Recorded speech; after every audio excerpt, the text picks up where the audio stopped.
You are listening to Unscripted Moments, a podcast about propaganda.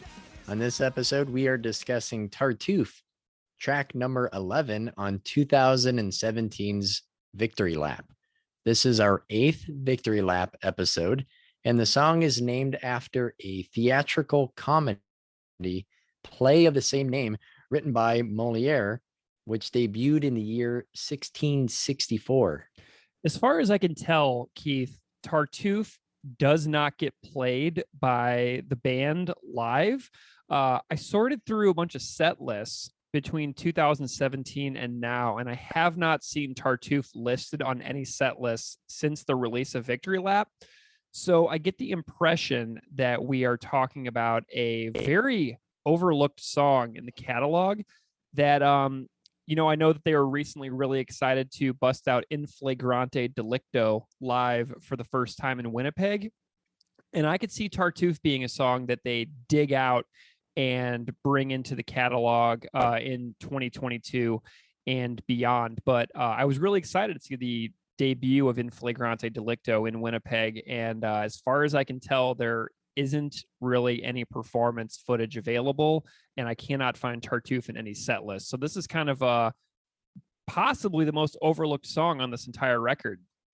Yeah, and I think that's somewhat surprising because the rock anthem quality of this that I think would really go over well live.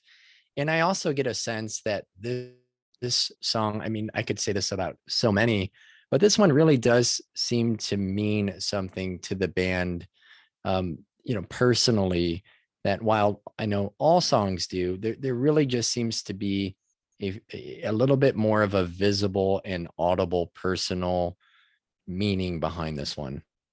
For sure. I agree. And, it's got a really nice connection to earlier parts of the discography as well. So there's a storyline here that runs throughout the life of this band where you have songs like Fuck Machine and, Refusing to Be a Man and Let's Talk More Rock and Ladies Night in Loserville and Tartuffe.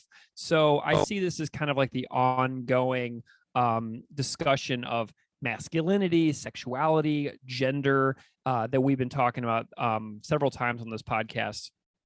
Well, Greg, I know that from our text, our first guest on the episode has a ton of knowledge about the references in the song Tartuffe. So instead of belaboring the introduction, talking about what Tartuffe is and who Moliere is, and discussing the theatrical references in the song, let's just jump straight into our first guest. Tell me and our listeners who you have on for our first of the two guests. So we do have two guests on this episode. Both guests this episode started off as listeners of the podcast, and both have actually wound up becoming good friends of mine.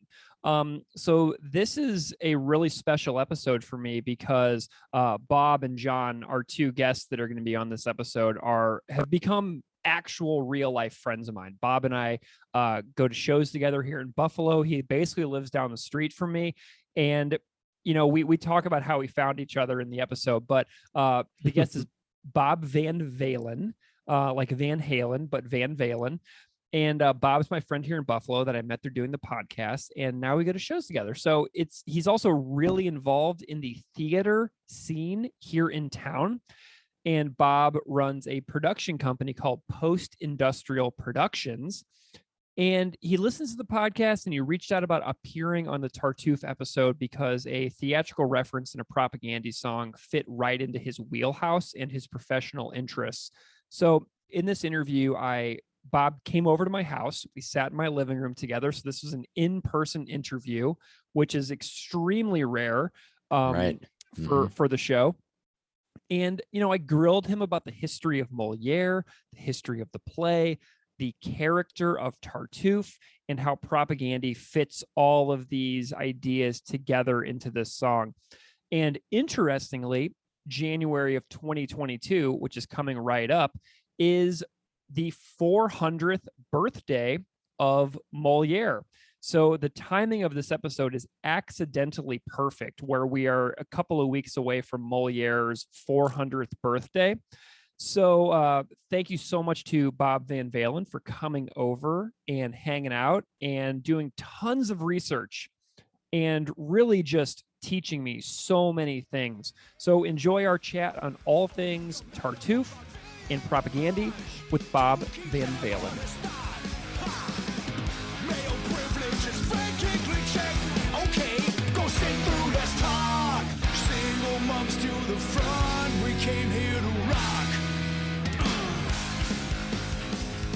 Bob Van Valin, welcome to Unscripted Moments, a podcast about propaganda. Thanks for having me, Greg. So, welcome to my fun house. What do you think about this place, huh? This is a really old, pretty messed up house, let me tell you. Yeah. What did you think driving up where you're like, this is not okay. I can't believe a human being lives in there? No, I'm sort of surprised it's not like on some list of historical places or like has some kind of historical preservation, because it's clearly ancient. Yep. For ancient in American terms, so right. Like 150 years old. Try 200. Oh, Jesus. 1821 this house was built. And there's no historical listing or preservation or funding or anything like that for this particular house. I don't own it. I'm not in control of any of that. But I live in it, and you're here, so this is great. Bob, how did you find the podcast? I'm curious if you can just tell the listeners sort of like why you're here in my house with me sitting here hanging out. So during the Bad Religion Decades Season 1 stream, the first one, there was they all had like a chat. Yeah. And it was basically the same 20 people the whole time. But on the 80s episode of the first season, there was a guy in there whose username was PropagandaPod. Yeah. And I said something like, "Go Bills," and he was like, "Hey, I'm in Buffalo." And then I found the podcast and I started listening to it, and then I messaged Greg and was like, "Hey, I live down the street from you. We should hang out and get a beer."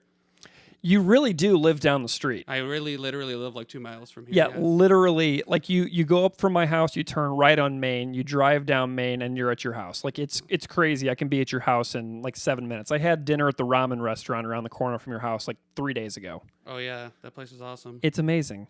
How do you Sato ramen? Sato ramen, yeah. So good. Anyway, so Bob, how did you get into propaganda? I'm curious about your history and your story of being a fan of this special band. So when I was a wee lad of 16, I made friends with this guy who had a shitty punk band. I mean, an awesome punk band. Sorry, Stu. Hey, Stu. Hi, Stu. He got me into punk. We started hanging out every day, and we're still best friends. I was the best man in his wedding. He was the best man in my wedding. But anyway, before he kind of got me into punk, I had really only heard like, Green Day and The Offspring and Blink-182. I listened to kind of a weird mishmash of classic rock and weird British ambient electronica and Weird Al Yankovic. Well, yeah. Who Weird Al's probably the only one I still listen to consistently of all of those. Yeah, he's fabulous. Oh yeah, no, he is. So Stu made me this mix CD, or he had a mix CD that he gave me, and one of the songs on it was "Fuck the Border," and I was like, "Oh, this song, is pretty great." And he's like, "Yeah, they're this Canadian band. It kind of stood out from all the other tracks on there that, it had this very unique sound. Didn't sound quite as, quite like anything else on there." And so I was really interested in it. And then we went, let me go back. So Fuck the Border. This was appropriate because his dad was in the Border Patrol. Yes. So the Fuck the Border was one of his favorite songs, specifically because of his dad. And his dad was like really high up in the Border Patrol. At one point, for like a couple years, he went to work at Homeland Security in Washington, D.C. So he was like, he wasn't just like some mook. He was like the equivalent of a general. Right. So, okay. So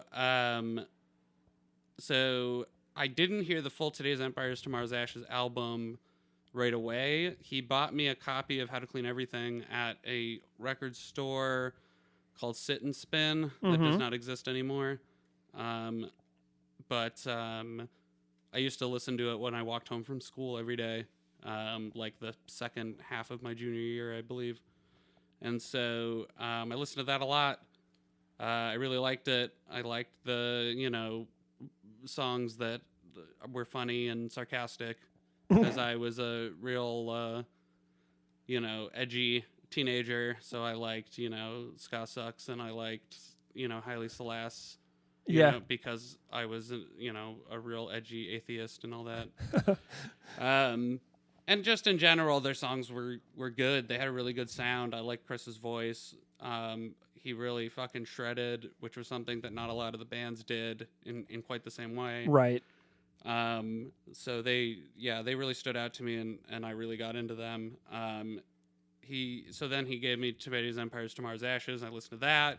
So I kind of like, this was like, that was their most recent album at the time. Mm-hmm. And so I knew that like John K. Samson had left and he was replaced by Todd, and that they sort of went in a different direction with their sound. Sure. So then I got Less Talk More Rock, and I believe that wasn't until a little bit later. But like after I had graduated high school, like right after. But I appreciated all those 3 albums for, the different kinds of sounds, the messages, and I never really thought that, even though it sounded different, I always thought that it made logical sense that they would go from that sound to this more thrashy sound, because there always was that thrashy element to their songs early on. It's just they kind of went in that direction instead of a more punk direction. As Chris likes to say, the so-called punk band propaganda. Yeah. So I was into it. Potemkin came out 2005. Didn't love it. There were a few, I liked the real bangers on it, like Rock for Sustainable Capitalism and America's Army, Die Jugend marschiert. Yeah. Those ones were great because they're real rippers, but there was something about it I thought kind of felt off, and it wasn't until listening to Chris's podcast, and he basically said we were pushing our voices really, really high in a way that was not sustainable, and that he can barely even perform the songs live. And I realized that was what I didn't like about it, was his voice was so high, and I just don't love the way it sounds. Right. But I can appreciate even like the slow songs on there. Bringer of Greater Things is one of my favorites. One of my favorite Todd songs. And so there's a lot of really good ones on there. I didn't see them live until 2008. So that was, when I got into them was during that period where they just weren't touring at all. You're right. Yeah. So it wasn't until 2008 they did like a sort of a one-off show in Toronto that was kind of special. They just did it. It wasn't on a tour or anything. It was one of, I want to say it was one of their earliest shows with the Beaver. He had only joined the band maybe a year before, and they hadn't toured with him yet. Right. So the first time I saw them was with Beav, and that was at the Phoenix in Toronto. This will be a running theme, driving to Toronto to see Propaganda, because I've mostly seen them in Toronto. It's only a 2-hour drive from Buffalo, so it's really easy. Yeah. But that show was cool. They played Haile Selassie. They played some of the old tunes, but they also played an early version of Tertium Non Datur. Nice. Which I have a video of on YouTube that I did not name or tag in a way that anybody could find it. Nice. But and it's funny because in there I'm like, I think the song is called There Is No Third Option, and then it turns out that is what it's called, just not in the same language. But the other thing about that one was that Todd couldn't sing any songs because he had busted his voice really bad. I remember that period of time quite well. Yeah. So and I knew that going in, so it was just all Chris without Todd doing anything. So that was really cool seeing them the first time, and they're just like super cool dudes, and this was also a time that they were all growing mustaches for some reason. So Chris had this like really just like goofy looking mustache at that show, and we were all kind of laughing about that. And I went to this show with my best friend. We both drove up there, and we had a real blast.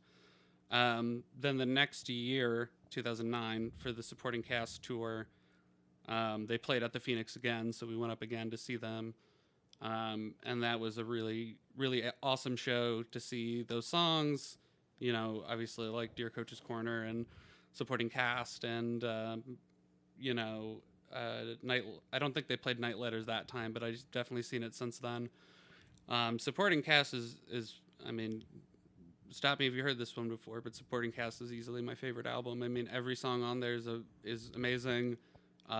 It really, I think Dear Coach's Corner is like the quintessential Propaganda song, right? And it's just an incredible album. I really, really love it. I still listen to it all the time. So in 2010, so a year later, they were actually, I went to Riot Fest in Chicago for the first time, and they were one of the headliners. So they headlined Thursday night. Interesting. I don't remember who else played, but this was before Riot Fest was an outdoor festival. Sure. So I want to say it was at the Metro in Chicago. Yeah. The Metro or the Radius, I think, is another venue there. That doesn't ring a bell at all. No, okay, I'm making that up. The Congress Theater, though, that was another one. Yep. So, There's a lot of propaganda footage online of them playing at the Congress, especially at that 2003 show. Okay, that must have been where they played. I remember that one because the thing I remember from that, there were a couple things. One was it was the first. It was the opening night of the NHL season, and my friend and I wore our Sabres jerseys. And I was right in the front the whole time, and I messaged Todd on Facebook later and was like, hey, did you see me? I was in the front with a Sabres jersey. He was like, oh, yeah, I saw you. Thanks for coming out and all that. And also, I remember I tried to shoot some video on my digital camera, and the bouncer was slapping my hand every time I tried to do it. But then I laughed because they played Less Talk More Rock, and that bouncer knew all the words to that song and was singing along, and I was like, all right, I get it. You used to listen to punk in the 90s. You're cool. But yeah, that was pretty cool. It looks like on the concert history website that I found that they played at the Metro on October 7th, 2010. That was it. That was the show. Nice. Metro. Okay. Yeah. Awesome. Yeah. There were a few different venues that Riot Fest used, but you basically would go to the venue and be there all day. There was the rest of that weekend. There was Bad Religion, Pennywise, the Mighty Mighty Bosstones. Yeah. It was all right. It was pretty fun. That was my first time going there. But anyway, that's irrelevant. So when Failed States came out, again, didn't love Failed States, and I know part of it's because it had the original version had that really dark, kind of heavy sound to it. And I found it, I don't know, I was also kind of a really depressing time in my life, and I was going through a lot of shit, and so the album itself is really depressing. Yeah. And there's a lot of really heavy songs on it, like Note to Self. I mean, I know that it ends on sort of a high note, but that is a really depressing song that really made me feel shitty. Yeah. No, I mean, he's got that line how does it make you feel to know that you voted for this? And I'm always sitting there going, I feel really shitty right now, Chris. Thank you. Yeah. I feel very shitty about it. Yeah.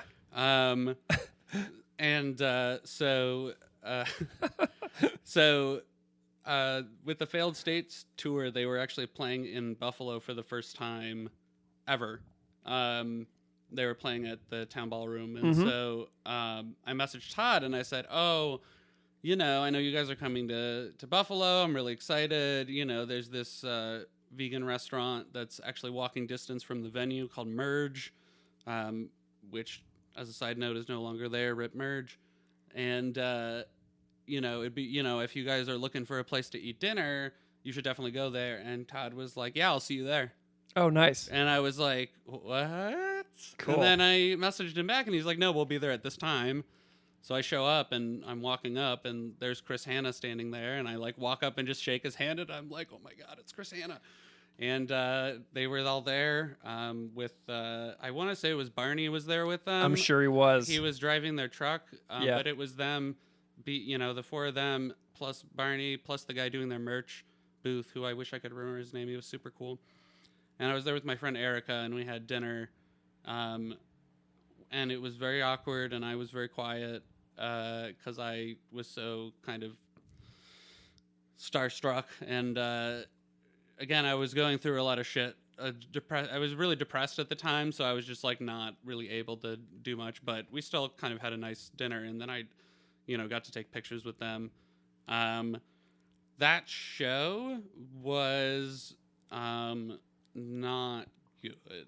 That was actually the worst performance I've seen them, and it's funny because somebody like tweeted at you the other day that was like, oh, I saw them at Town Ballroom in 2012 and it was great. And I was like, man, if you liked that show, you would love them any other time where Todd doesn't have to pee the whole time. Because like the whole thing was like Todd was really like low energy, and like I knew this was the last night of the tour, and at dinner they would say they're tired, but I was like, there's something wrong with Todd. Like he's not jumping around, his singing is really kind of low energy, and it turned out he just really had to pee. And he didn't pee beforehand, and then like when they came back around for the encore, they were like, where the fuck is Todd? And he came on and he was like, oh my god, that's the only time this is the first time I've ever gone on stage and had to pee really bad. And then like the encore, he was great. And so I'm sure he remembers that too, because it was really funny. But yeah, it was kind of disappointing. But I still got to like meet them and stuff, which was great. Yeah. So that kind of sticks out. Todd having to pee real bad. I came with a couple of my friends, and I was like hyping them up beforehand, and my friends were not impressed. Yeah. They loved Comeback Kid though. And I actually bought Symptoms and Cures at that show because Comeback Kid fucking rules. Well, and I mean, I was at those Winnipeg shows a few weeks ago, and there were people from Comeback Kid like right against the barricade at the show. Of course they were. And I was like, there's Jeremy from Comeback Kid. This is awesome. Yeah, no, what was it? One of the videos, he's wearing the Purina Hall of Fame shirt, the drummer. Is it Should Know Better? Yeah, Should Know Better. Anyway, that's, again, you can cut that part. Okay, so in 2014... It's very comprehensive. I love it. So in 2014... I wrote notes, man. So in 2014... So prepared. It's great. 2014, they were playing... This was the tour with War on Women and Reviver. Yeah. And I believe that this was the first show of their Canadian leg of the tour. So they hadn't played for a few weeks, and then they were playing and then went on to do the rest of Canada. So they were playing the show in Toronto. It was at Lee's Palace. Everybody knows Lee's Palace, of course, famously in the movie Scott Pilgrim vs. the World. Yeah. Even though that wasn't really what Lee's Palace looks like. It was the stage of Lee's Palace. Right. Anyway, that, again, tangent. So, okay, so they had a show, and it sold out immediately. So they added a second night, and I got tickets to the second night show. I went out there. I messaged Todd and was like, hey, since you guys are already going to be around, do you guys want to like hang out can I hang out with you guys before the show? Or, do you want to meet up and eat dinner or something? And so basically like they were staying at a hotel around the corner, and they just, they were like, yeah, you can come watch our sound check. And then, if you want to grab dinner between then and the show, with Todd was saying we can grab dinner. I was like, okay. So I went there, and I walked in with them to watch the sound check, and some guy was like, what the fuck are you doing here? And I was like, they said I could watch the sound check, and they're like, no, and they kicked me out. Oh boy. So I just like stood outside the doors of Lee's Palace and like listened to the sound check. So I got to hear like a little bit of them playing and a little bit of War on Women, and I didn't know who they were yet, so I was like, okay. So I was parked behind Lee's Palace, and I was back there. So they came out, and Todd was with this person I didn't know. He introduced me. She's been on your podcast, Jen Fiorentino. I can't remember how to say her name. Jen Fiorentino. Okay, so Todd introduced me to Jen Fiorentino, and she probably doesn't remember this, but we chatted for a little bit, and then Todd and I went and ate dinner, and that was cool. I have a picture of him like holding the menu upside down or something. And then then I went to the show, and War on Women was there, and they were absolutely incredible. That was the first time I saw them, and they're still one of my favorite bands, and I've seen them probably 6 times since then. Yeah. Like, gone out of my way to drive to Toronto just to see War on Women open for a different band. Yeah. Because they're so fucking good. And Reviver was great, too. Although I wish I could understand their lyrics better, because I know they're interesting, and they have a lot of... Anyway, sorry. Anyway, so Reviver's cool. So yeah. You can cut that part. So Reviver's cool. I'm not huge into them, but they're really good. During Propaganda's actual set, Jen got to come out and sing Today's Empire's Tomorrow's Ashes, and then she dove off the stage. And I was honestly surprised that she didn't tell that story when she was on the podcast, because I remember that real distinctly. Yeah. And it was really cool. Yeah. She sang the whole song? Yeah. Come on. She got Chris's microphone, and she sang. She was the only one singing. What the heck? Yeah, I mean, they sang some backup, but she was like the lead singer for that song. And then dude. And then when she finished the lyrics before they go into the final bit of the song, she just jumped off the stage. Is there any video footage? Have you searched online for this at all? No, but I remember it pretty distinctly in my brain. So. Yeah. No, I believe you that it exists. I'm just like, wow, I wonder if I can watch it. Yeah, I don't know. That was... That's amazing. It was really cool, yeah. And that set, they opened with Cognitive Suicide, which, like, the breakdown in that song absolutely rips. And that was probably the best show I've ever seen with them. It was incredible. The set was great. I brought my vinyl records, all of them, and they signed the ones, that they were on. So, Chris and George signed the first 2, and et cetera, et cetera. Dude, I have a strung out first pressing of Twisted by Design that I brought to get signed when I went to see them one time, and members of the band who didn't play on that record signed it, and it's like ruined now.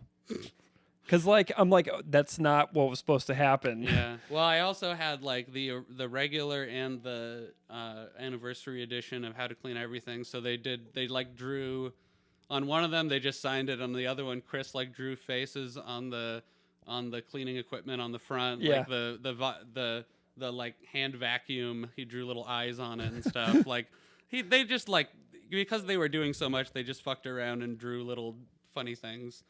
Customized. It's customized. Yeah. It was really funny. So that was cool. I got to go backstage with them and hang out.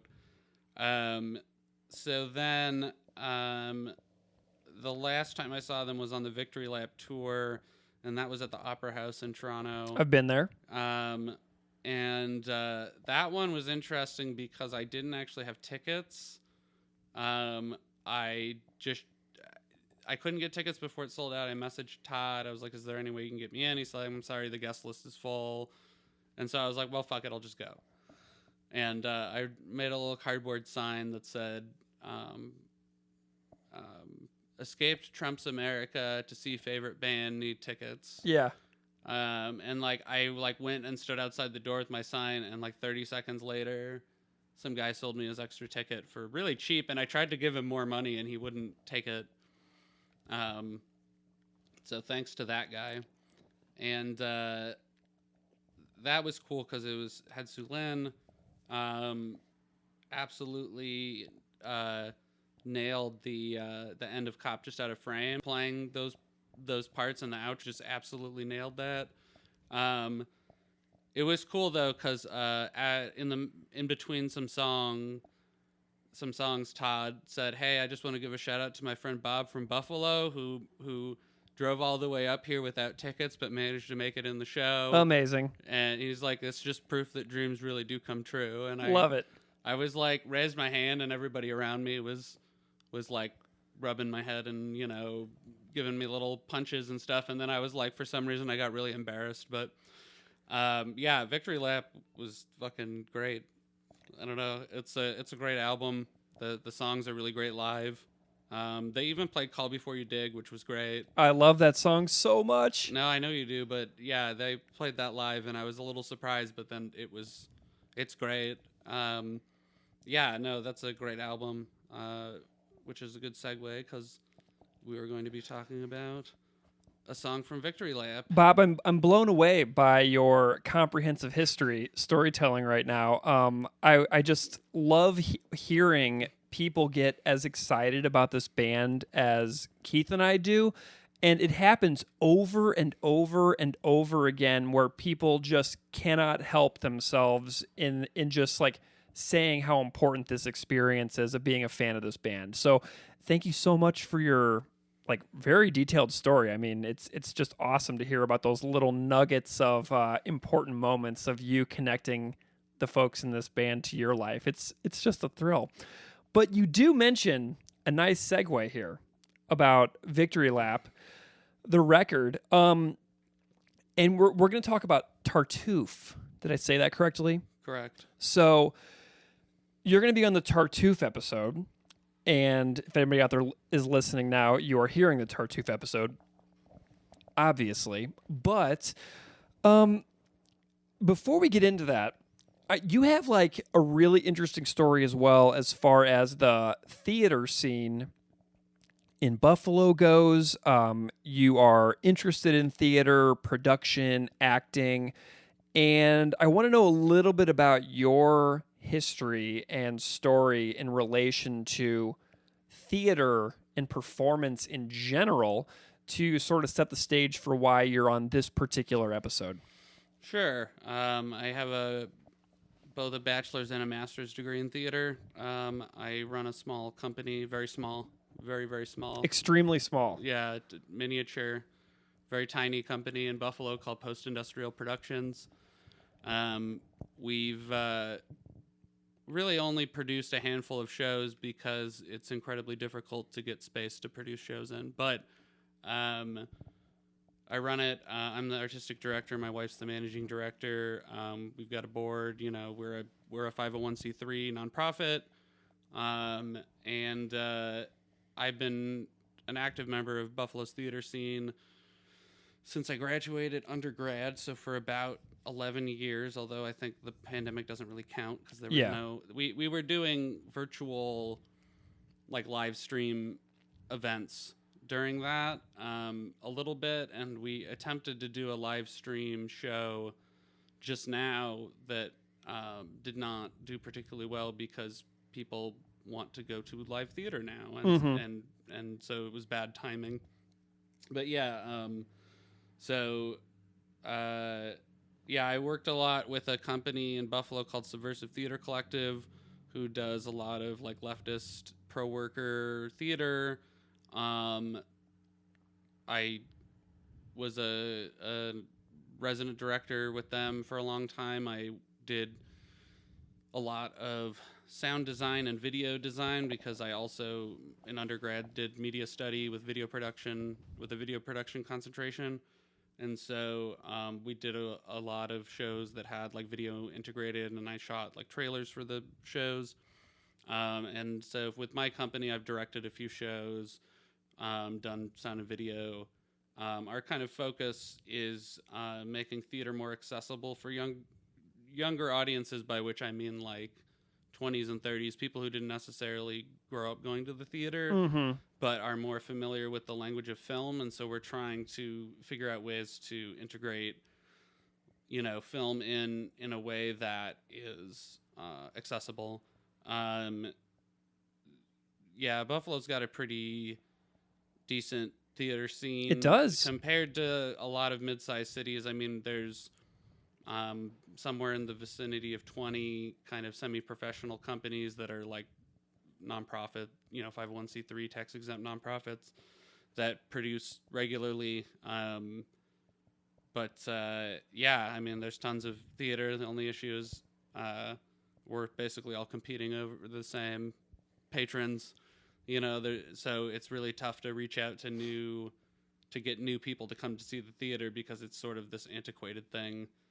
it seems. But I still think theater has a lot of relevance and has a lot to say, and believe in the power of live performance as something that makes it easier to connect with. I mean, we all love seeing movies, but it's not the same as seeing something live and really feeling connected to the people who are physically in the room with you.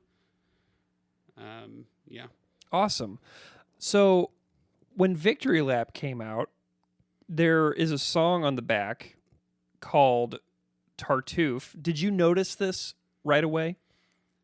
Yeah, although I will say that there was sort of a funny error with the song title on Epitaph's website, and the MP3 I downloaded, they like put an L in it, so it was like Tartuffe. And at first I was like, what is that? Is that like Tartuffe? And and then I actually messaged Chris on Patreon and was like, is there supposed to be an L in this? And he's like, no, where's there an L? And then he got it fixed. Oh, cool. But apparently nobody noticed but me for like 3 or 4 years. Well, that's why you're here. Yeah, obviously. Yeah. So yeah, no, I did see Tartuffe, and then he mentions Moliere in the song, so I was like, oh, okay, I get it now. And I owned a copy of Tartuffe, and I probably read it at some point, but I wasn't super familiar, but I kind of got where he was going with it. But now that and then for this, I did a deep dive into Tartuffe and Moliere, and so now I like it. And I also it's not the only Propagandhi song that has numerous theatrical references. Obviously, they have an album called Supporting Cast with a song that has a bunch of film and theater references in it, which I appreciate. So yeah, I like that about the band too, is that I know that Chris is a nerd. Yeah, well, let's start before we get into the song itself.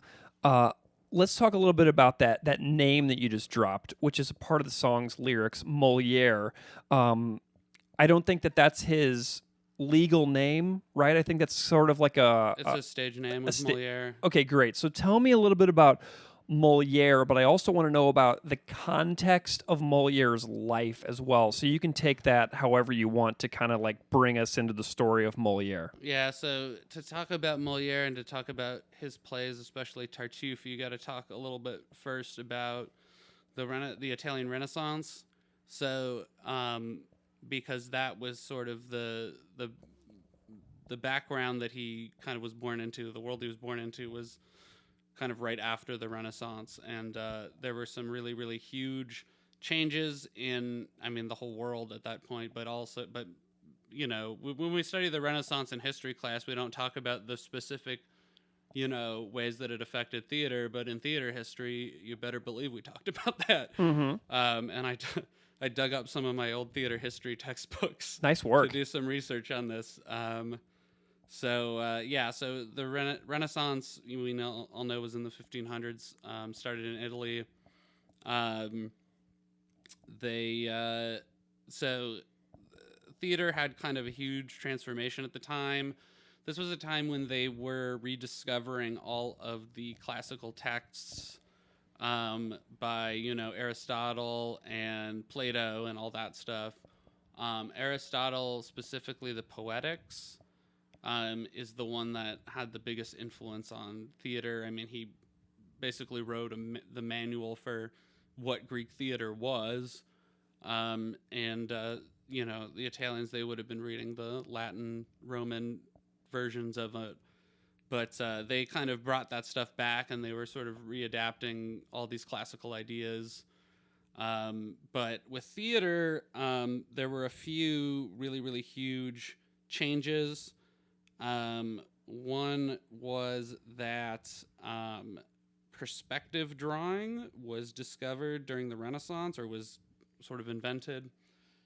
And so in Greek theater, they would have flats, which would have like a little scene drawn on it, but it wasn't a perspective drawing, so it was like a really shitty background. And the flats, sometimes you'd like turn them around. They would have different things on them. That would be how they'd like change scenes. But now they could paint these elaborate perspective paintings on the backdrop, and it would look like real life, right? That was a huge change. They started to write plays in the using the same rules that they used for the classical Greek plays. So those two big ones are the three unities and verisimilitude. Verisimilitude literally translates as similar to real life. And so verisimilitude was the idea that to engage the audience, you had to make what was happening on stage as believable and close to real life as possible. And also it had to be consistent through every aspect of the production, right? So, the lighting, the set, the costumes, the acting, it all had to, I'm blanking on the word I'm trying to think of right now. It all had to be coherent. There we go. So it all had to have a kind of a coherent through line, right? The three unities were unity of action, unity of time, and unity of place. So basically every Greek play happens over the course of one day in the same place, and there's one thing that happens. So take, for example, Lysistrata, a Greek play that many people are familiar with. The one thing that happens is that all the women withhold sex from their husbands so that they'll stop fighting war in this war, right? So it's like the one conflict is happening there. It happens over the course of a day, and it all happens in one city or whatever. I think it's in Athens. But so a lot of the old Greek plays followed these models. Okay, so in Italy at the time, one of the ways that they would do theater was as an event. So they would do it as part of like a festival or to celebrate some ceremony or something. Or if they had like a special guest coming in, they would, organize these performances. They would be really kind of spectacular. They would be very large in size. They would use all of the new technology that they had used for lighting and sets and stuff. But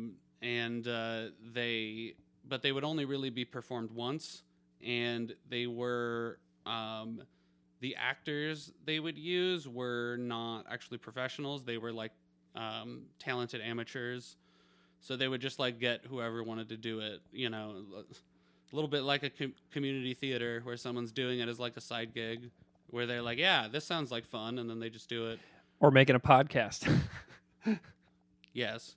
I say that I don't want to go too down on community theater because I don't make any fucking money off my theater either. Right. But also I'm a professional, and all the people I work with are professionals with degrees and all that. So that was like what we looking back in history would think of as theater. It happened in a theater. There was all these advances, like I said, in lighting and sound and architecture and blah, blah, blah, blah, blah. Okay. So the other major form of theater, and this is the one that's really stood the test of time, was called Commedia dell'arte. Pardon my pronunciation, anybody out there who can pronounce Italian. If you think that's bad, you should hear my French. Je suis désolé. And you will, because we will be talking about lots of French things. But anyway, so Commedia. So Commedia dell'arte literally translates to comedy of the professional. So what it was a form of theater where these roaming professional companies would go around and perform, quotes, improvised little plays. And I say improvised, but they're improvised in the same way that like what we now call improv comedy is, where they actually like have a lot of, basically have a bag of tricks that they're pulling from, right? It's not like they're coming up with all of it on the spot. They kind of, have guidelines. They have, lines, jokes, things ahead of time that they can pull out. So with Commedia, there were two big things about it. One was that there were a lot of kind of stock storylines that they would use. So a lot of the stories would be very similar, but before they put on the piece, they would kind of come up with an outline. They'd say, okay, here's what we're gonna do. So the two main things are that there were stock characters, which I'll talk about in more detail in a little bit. But basically, like, actors would create one character that they would name. They would have a whole background story. They would, but they were based on these stock archetypes. And they would always have like a set of like lines and speeches and stuff that they had memorized that they could pull out whenever they want. So if they wanted to, in the middle of a scene, go into some monologue, they would already know it ahead of time, right? So that was part of it. So then when they were putting the pieces together, they would kind of put together an outline and say, okay, we're doing this, this, and then this and this. These characters are going to do this, and this is going to be the conclusion. And the storylines, there were a lot of kind of stock storylines, things that, they knew were big hits that people would find funny or interesting or tragic. You'd get different companies coming and going from your town, but they would be similar enough that you would understand what they were doing and instantly recognize the characters and the stories, even though they were technically a unique thing each time. The other thing was that so there was another aspect to it that were called Lazi, and Lazi were would be like a funny gesture or thing that your character was known for. It was like your bag of tricks where you're Lazi. Gotcha. And so, the example in one of the books I was reading was like somebody would have a particularly funny sneeze, and they would say, okay, during this scene, I'm going to do the sneeze lasso, right? And so they would pull that out in the middle of the scene, and then actors that were famous who traveled would be known for these Lazi, right? So that was a big part of it, of their creating these individual characters. So they put all this stuff together, they'd perform it, people really liked it. Another big aspect of it was that almost all the characters wore masks. And the style of the mask would be like the mask would be like a half of your face or like a 3/4 face. It wasn't a full face mask. It would cover your eyes and nose, and the mask would be based on the character archetype, and so people would, even though you're playing a unique character, people would instantly recognize you as this stock character based on your mask. Gotcha. They also all wore similar costumes, but the masks were really the thing that really stuck around and made them recognizable. Yeah, and I saw a little bit of the wardrobes as well when I was digging into some pictures from the Molière era, and I kind of saw what the wardrobe looks like a little bit too. Yeah, they a lot of it was based on what fashion was trending, and especially like in that city or town or region, they would have different, they would maybe adjust the styles based on what they knew people would like to or want to see, or what would be familiar to them. So, masks. Okay, so so the facial features of the mask, so like the nose, if they had like a hook nose and like a furrowed brow, that was one character, et cetera, et cetera. So here's a few of the stock characters in from Commedia. I promise this is all relevant. Yeah. I'm not just spewing a lot of information. This will all come back at the end. No, this is amazing. Like a Rian Johnson movie, all the threads will come together at the end. I love it. No, this is like, I could never have in a million years imagined all these things for talking about this episode. So this is insane. Well, the other thing that's crazy about Commedia is they still do it. There's still festivals in Italy and even in other parts of Europe where people perform Commedia. I mean, it's survived for 500 years, right? Yeah. Which is crazy. So one of the ones that's probably most recognizable was called and again, forgive my pronunciation, Arlecchino, probably better known as the English word harlequin. Mm-hmm. So Arlecchino was a servant, and the name for the servants was Zani.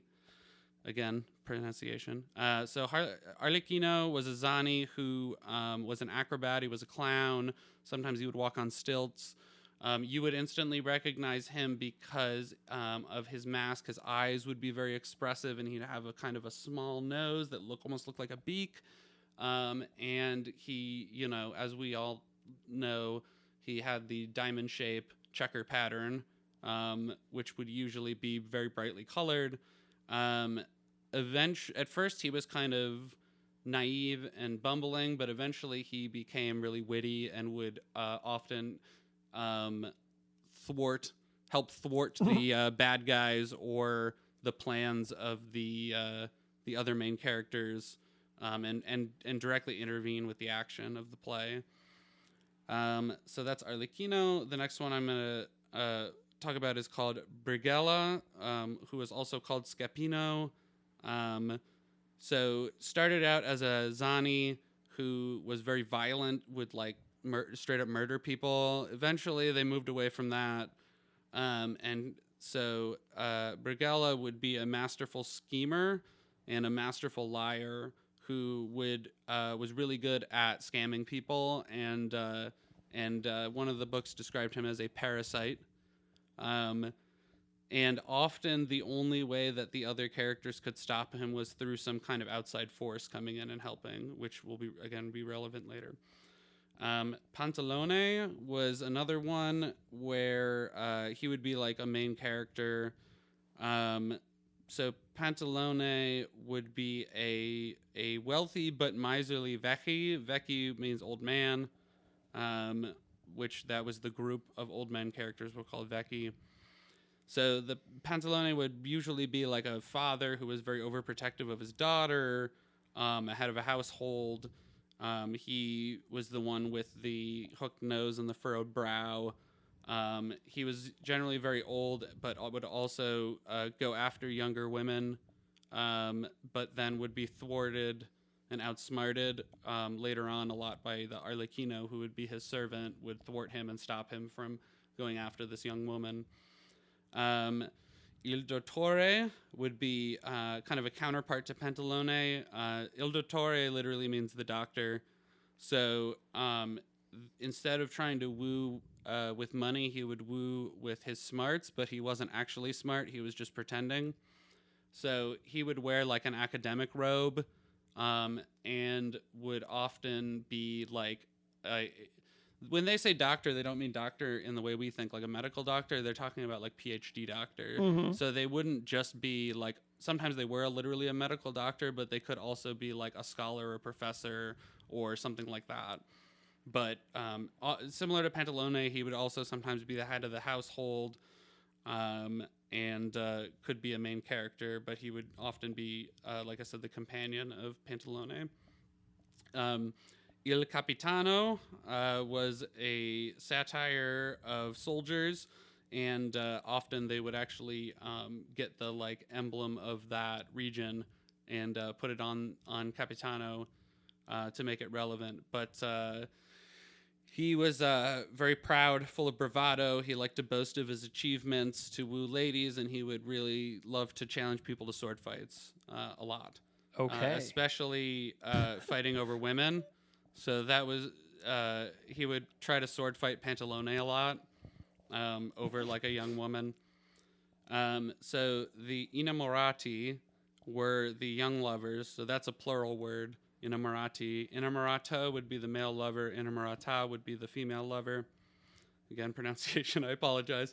They were the young lovers who were often the forefront of the action of the play. Yeah. They were the only characters who didn't wear masks. Huh. So they were the ones who were more grounded in reality, Right. and they were the ones that the people would identify with, and they would often be wearing trendy clothes. Okay. So the other thing that's important with the innamorati is that if you've ever read a Shakespeare comedy, it's basically the same thing. Right? Okay. There would be like the young lovers or like a young couple that couldn't be together, mistaken identity, that kind of thing.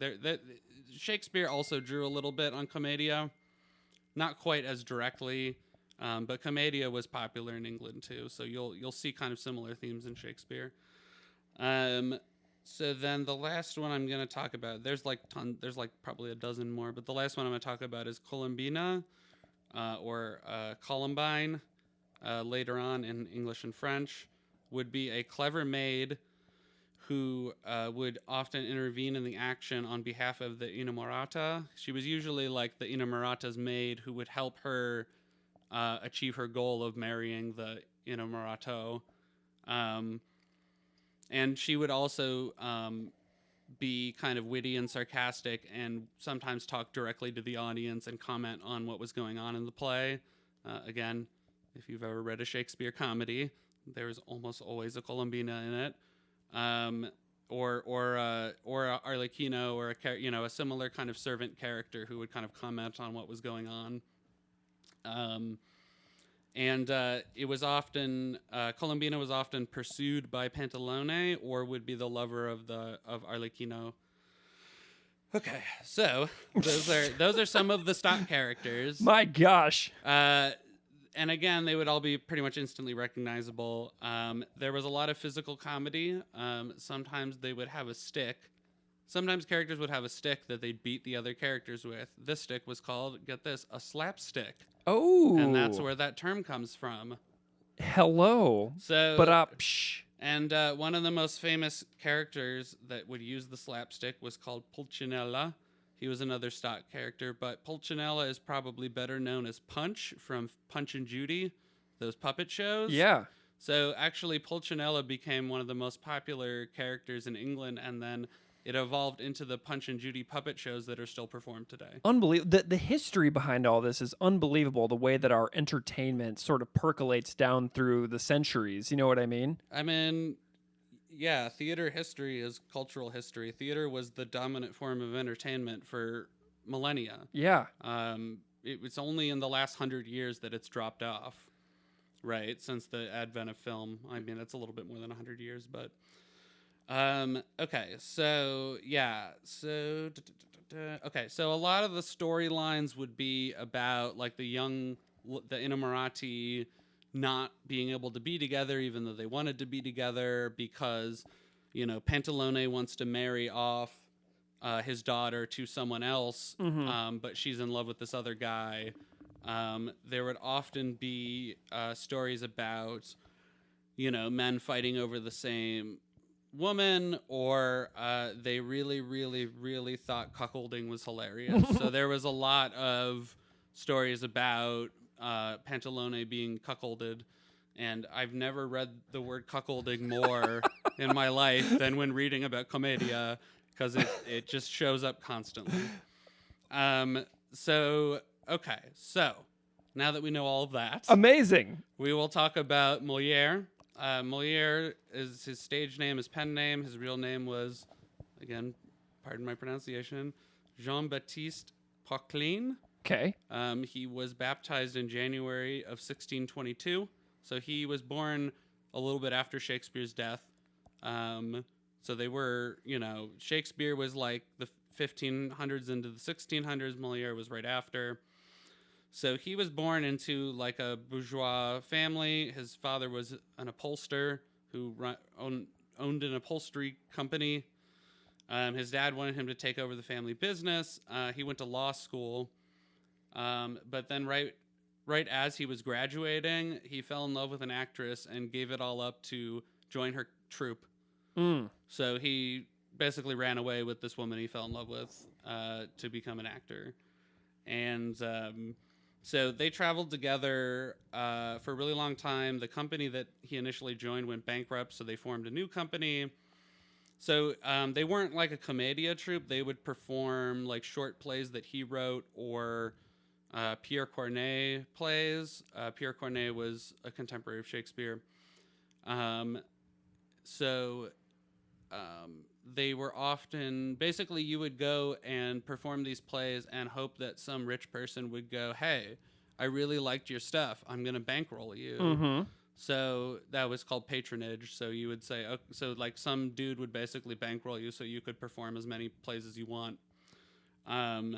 So they got a little bit of patronage once in a while, but it wasn't until they came back to Paris several years later that they were able to secure patronage for a long time. They were performing at the Hotel de Petit Bourbon. Again, I'm terrible at this, but that was the ancestral home of the Bourbon family, and was like a town hall community center where they would have performances, and they shared it with another company. But at that point, Moliere started to write a lot more. He really liked tragedy a lot, but he was a lot better at writing comedies and farces. So he started writing these comedic one-acts and garnering a lot of attention and success. Once he was getting more success, he started writing full plays. Some of his early plays were The School for Husbands, The School for Wives, and The Jealous Prince. In 1664, he wrote Tartuffe, which the full title is Tartuffe or The Imposter. I've also read it translated as hypocrite. Yeah, we'll get there. Oh, okay, cool. So, the title was L'Imposteur. Sure. Right, so it was Tartuffe or The Imposter. So it was incredibly controversial. So he performed it for Louis XIV, and Louis XIV thought it was hilarious. The church did not think it was hilarious, and they pressured Louis and Parliament to ban it. So it was only performed once, I believe, before it was banned. And so he rewrote it in 1667, and it was banned before it was even performed. Finally, in 1669, he wrote the version of the play that we still perform today. Okay. So that's the published version, the 1669 version. And then after that, he wrote a bunch more plays. The most well-known ones are The Misanthrope, The Learned Ladies, The Miser, and then he wrote and was performing in a play called The Imaginary Invalid about a hypochondriac. And when he was sick with tuberculosis, I believe, he performed anyway, and then after the show, he died. So that was in, I don't know when that was, 16. So he came really close to actually dying on stage. He did come in a play about a hypochondriac. Yes, he almost died on stage, ironically. Amazing. So do the original versions, the earlier versions before the 1669, do those exist in print anywhere? I know they're not performed, but I'm wondering if there are written versions that exist that survived. I don't believe there are, no. Okay, interesting. I think the only version that survived is the final one. I think the other ones were probably like destroyed. So, Tartuffe. Yeah. All right, so let me give you a brief summary of the plot of I would love to know the plot. Okay, so I was just freehand typing this out last night or a couple nights ago. No, it's fine. Last night. Okay, so the main character, Orgon, was a petit bourgeois. He wasn't an aristocrat. He was like a middle class. He's fallen under the influence of Tartuffe, a religious hypocrite. Mm-hmm. So Orgon believes that Tartuffe is extremely devout and pious and has taken him in as a trusted advisor. So the whole story is that he goes to church and he sees Tartuffe like praying very vigorously and is so moved by his piousness that he kind of starts giving Tartuffe money because he's basically like homeless, and then brings him into his home and gives him a place to stay and food and money, and then starts taking his advice. Well, they keep describing him in the play as a bigot, which is in the literal definition of the word bigot, which is someone who's intolerant of somebody else's beliefs. Mm-hmm. So nobody's allowed to do anything that isn't in line with the church's beliefs, or Tartuffe is going to yell at you, basically, and tell you that, no, you can't do this because it's against God, right? So Orgon's family, on the other hand, apart from his mother, are not happy because they easily see through Tartuffe's lies. He's clearly full of shit. He's clearly not telling the truth. He's clearly just doing that, basically performing piousness to get Orgon to give him money and stuff. So Orgon's daughter, Marianne, I'm just going to say Marianne, is engaged to Valère, the young man. But Orgon decides that he wants her to marry Tartuffe, so that Tartuffe can become a part of the family because he's just such a wonderful guy. And the family is very mad about it, so they try to come up with a plan to reveal to Orgon that Tartuffe is a hypocrite. So Orgon's son, Dami, Dami, I'm going to say Dami, is kind of hides, and while Orgon's wife, Elmire, yep, that's what I'm going to go with, Elmire. Orgon's wife, Elmire, is there, and Dami is like hiding and listening in, and Tartuffe comes in and tries to seduce her. Because, behind closed doors, he's a hypocrite, and he's, likes to fuck. So he's hitting on Elmire. So Dami bursts in and says, "Hi, caught you red-handed. You're such a hypocrite. I'm going to tell my dad." Orgon comes in, and when Dami tells him, "Oh, this is what happened," Tartuffe kind of, I don't want to exactly quote Wikipedia, but this is the best way to put it, is that he uses reverse psychology and basically self-flagellates and says, "Yes, I'm such a horrible sinner. I'm such a hypocrite. I'm the worst person in the world, and you should kick me out of the house." And Orgon is like, "How dare you, son? How dare you? Look at this wonderful person. He is so, he's so devout. I'm going to kick you out. Demi, I kick you out. You're no longer my heir. Get the fuck out." So wow. He kicks Demi out of the house, and even worse, he then signs over his inheritance to Tartuffe like a fucking idiot. Dude. So that ties in the line performative schlock as well. Do you know what I mean? Like from the song, where it's like Tartuffe comes in and gives this big performance. Yeah, no, he's extremely performative. So after that, Elmire kind of tries to take it into her own hands and says, "Okay, Orgon, you really got to believe me. Demi was telling the truth. He really has been coming on to me." And Orgon's like, "No, I don't believe you." And she's like, "All right, here's what I'm going to do. I'm going to stick you under this table. Tartuffe's going to come in here. I'm going to say some things that you're not going to like to hear. I'm going to come on to him, and I'm going to get him to try to seduce me. And you cannot do anything. You have to sit there and listen, and you will hear that he's going to try to seduce me, and you'll realize that he's lying to you." And Orgon's like, "No, I won't. I'm going to see that he's a good guy." I'm like, fine. So they stick him under the table. Tartuffe comes in. Elmire flirts with him a little bit, gets his guard down. Then Tartuffe, reveals that he, wants to bone her. And so then she says, "Oh, can you go outside and make sure my husband's not listening?" So Tartuffe leaves. Orgon comes out and is like, "Oh my God, you were right." Tartuffe comes in. Orgon confronts him, and Tartuffe. So then when Orgon confronts him, Tartuffe. Sorry, let me go back a sentence. Okay, so Orgon confronts Tartuffe, says, Nope, you're a hypocrite. I found the truth out. I'm kicking you out of my house. I never want to see you again." Tartuffe says, "Actually, remember when you entrusted me with those incriminating letters in that box? Well, I'm going to go take them to court, and now your house is going to be my house. Bye." So he takes these incriminating letters and blackmails Orgon, basically, takes them to court, which we sort of just find out about these incriminating letters at this moment. So Tartuffe goes to the court, and they send an officer who says, "Hey, you guys, this house now belongs to Tartuffe as ordered by the court. You all have to leave." And Orgon is trying to leave, but just as he tries to leave to run away so he doesn't get arrested, Tartuffe arrives with a bailiff or a deputy or something, a cop, I don't know.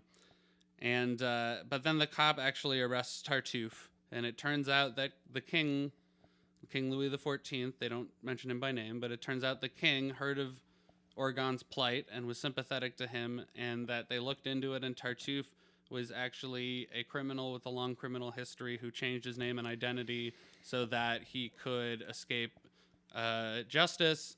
And the king feels bad about it, so he's going to destroy the letters and pretend like it never happened and invalidate the contract Oh my God. gave the inheritance to Tartuffe. And so then Oregon's like, all right, Marianne and Valère, you can get married now. The end. Everybody's happy. And if you're not aware, that is called a Deus Ex Machina. Yep. So if you're not, I mean, it literally means God out of the machine. But if you're not familiar with the origins of the term, so Greek theater had a lot of crazy technology, and what they would do would be at the end of Greek plays, they would basically like write themselves into a corner. And the only way they could solve it was by having a god literally show up and fix everything. Right. And so they would fly these gods in. They would have like a crane. Yeah. And they would fly these gods in on these crazy machines, and the god would show up and fix everything. And that's where the term comes from, right? Deus Ex Machina. So, and again, because these plays were written in the style of the classical, Greek and Roman plays, they end with a Deus Ex Machina because that's just what happened. Right? Yeah. One time I wrote a short story that had just a very, very convenient ending, and I showed it to a friend of mine to read it who had like published short stories in journals before, and he sent me a text and said, no one's going to take this because of that exact term. Yeah. And so it was a lesson that I had, not that much familiarity with. And I was very grateful to learn about that term that day, because otherwise it saved me from humiliating myself with a very conveniently concluded story. Now you know the Greek origins of it. I love it. So I feel like I'm in a master's seminar right now. Okay, so so you can see the influence of the three unities, right? Yeah. So it's one action, right? The one action is they're trying to expose Tartuffe. The unity of place, it all takes place at Orgon's house, and unity of time, it takes place over one day. Yeah. So the play clearly heavily influenced by Commedia. The plot, right? It's the innamorati. Orgon decides that his daughter isn't going to marry her love. She's going to marry Tartuffe. Mm-hmm. And then the conclusion of the play is that they get married at the end, right? Yeah. So the plot definitely sounds like a Commedia plot. The character archetypes aren't always like 100% spot on. So Orgon isn't exactly a Pantalone. He's like a little bit Pantalone, but he's a little bit Dottore. He's the head of the household. He's not really miserly, but he's also like trying to control his daughter's fate. So there's like little bits of it. But then like I said, the Morati are there. There's some other characters who fit other archetypes. And there's also a maid named Doreen who is a Colombina. She when the guy from the court comes, his name's Monsieur Loyal. She makes fun of him for his name, which is Loyal, so she kind of makes jokes about his name, and intervenes in the action on behalf of Marianne. So that's very direct. And Tartuffe. So that brings me to Tartuffe, the character. Oh my gosh. So Tartuffe, his archetype is the Brighella or the Scapino. Sure. There is another character that we've all heard of called Scaramouche. Yeah. We've all heard of because of Bohemian Rhapsody. Scaramouche is kind of similar to Brighella, but he's more of a clown. But he wears all black, or he wears black and white, and Tartuffe is generally shown wearing all black. But Tartuffe is absolutely a schemer. He's a liar. He's tricking Orgon and scamming him into giving him money, food, shelter, pretending to be pious. And then, behind the scenes, he's horny AF, as I wrote here. Very technical notes. Yep.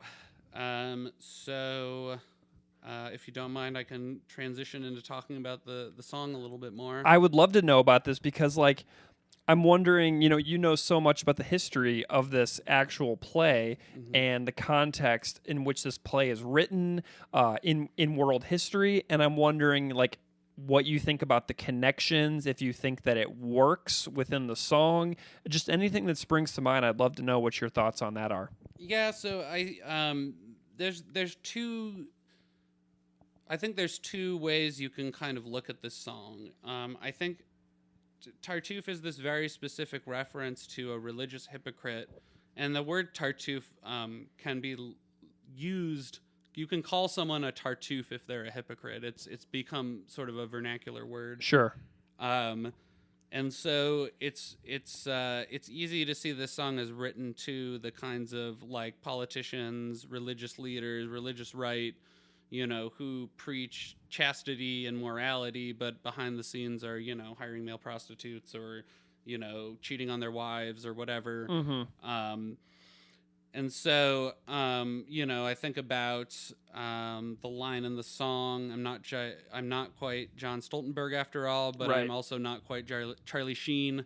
The truth is a little bit of column A, a little bit of column B. Those aren't the exact words, but Chris is very aware of his shortcomings and is very quick to point them out. But he's, and I think a lot of male feminists grapple with the kind of paradox of not wanting to objectify women, but also wanting to have sexual desire for women. Right. Which I think is one of the problems with second wave radical feminism, because I think that there is a healthy way to objectify someone. I think that when you have a lover, you are absolutely objectifying them, which is fine because it's consensual. Yeah, well, and we talk about that in the Fuck Machine episode and the Ladies' Night in Loserville episode with another guest, Mary Best, and her conversations with me about that exact topic were so important for me. And this conversation about sexuality and how we engage with each other is something that I'm still really figuring out how to verbalize how I feel about it. But yeah, it's interesting to think about too. For sure, and I'm sure that she knows way more about that than I do. I unfortunately have not read Refusing to Be a Man, but I am familiar with Stoltenberg's... Well, I have the book. I can loan it to you. Yeah. It's literally on the floor right here. I do know. Yes, I can see it. Yeah. No, I am interested, but also like he was, Stoltenberg was and still is very anti-pornography and anti-objectification, which makes sense in the context of the song and makes sense in the context of second wave feminism. That's an entirely separate discussion to be had. Sure. I will say that Stoltenberg is trans-inclusive and extremely outspokenly trans-inclusive, and therefore is a cool guy. He is not a TERF. But anyway, so I can appreciate his stances, and I think that what that makes me think about, because then he says, but you're the main character in a masterwork by Moliere. That's quite the Broadway production you've got going on over there. What that really makes me think about, and I was reading up on last night, is the Madonna whore complex. Okay. The Freudian idea that some men can only see women as either a saint or a whore. So they can if you can love a woman, you don't desire her, and if you desire a woman, you can't love her. I think about that in regards to like the religious right and the emphasis on purity and innocence in women, specifically women, right? Men, who cares? But women, right? The idea that a lot of men are obsessed with finding a woman who's like innocent or pure, but to find someone who is, quotes, innocent and pure is to find someone who is sexually inexperienced, right? Those two things are mutually exclusive. And so I think that a lot of those men kind of want both of those things, and you can only have one. And I think that this is, and Freud thought this was like an inherent biological thing, because he thought lots of stuff was inherently biological that we now know aren't necessarily. But I really look at it as more of a societal thing, right? That's how the I mean, that's just like the history of Christianity and Christian imagery and stories. But I think that, sorry, I'm going to go back to my notes for a second. So I think that, they see that as a desirable trait, is this innocence, but also they want someone who, they desire someone who is sexually empowered, but then they look down on women who are sexually empowered. I mean, I've known tons of women who've had, sexual relationships with men who could not see them as a partner, could only see them as a sex partner, right? And I think that's huge in our patriarchal society, is kind of that conflict between wanting someone who you can have really fucking great sex with and wanting someone who's like wife material. Well, you know what? You can have both as long as you don't have this weird obsession with purity. So that's what I think about. That's like half of what I think about this song. I think that but you could be a general term to all of the kind of men who are lacking self-awareness about their own internal conflicts between, the Madonna whore complex, or just in general, slut-shaming women while simultaneously desiring women. So I think that's one way to look at it. But like at the same time, Tartuffe is the ultimate grifter, right? He's a total grifter. He's pretending to be religious while being like horny behind the scenes. I mean, he's basically Trump, right? Tartuffe is basically Trump. And as a bonus, Trump is a serial adulterer who jokes about sexually assaulting women. So, but he's of course championed by the religious right. Yeah, so I think that there's really kind of two meanings to this song, as you can look at it as both, because it really is.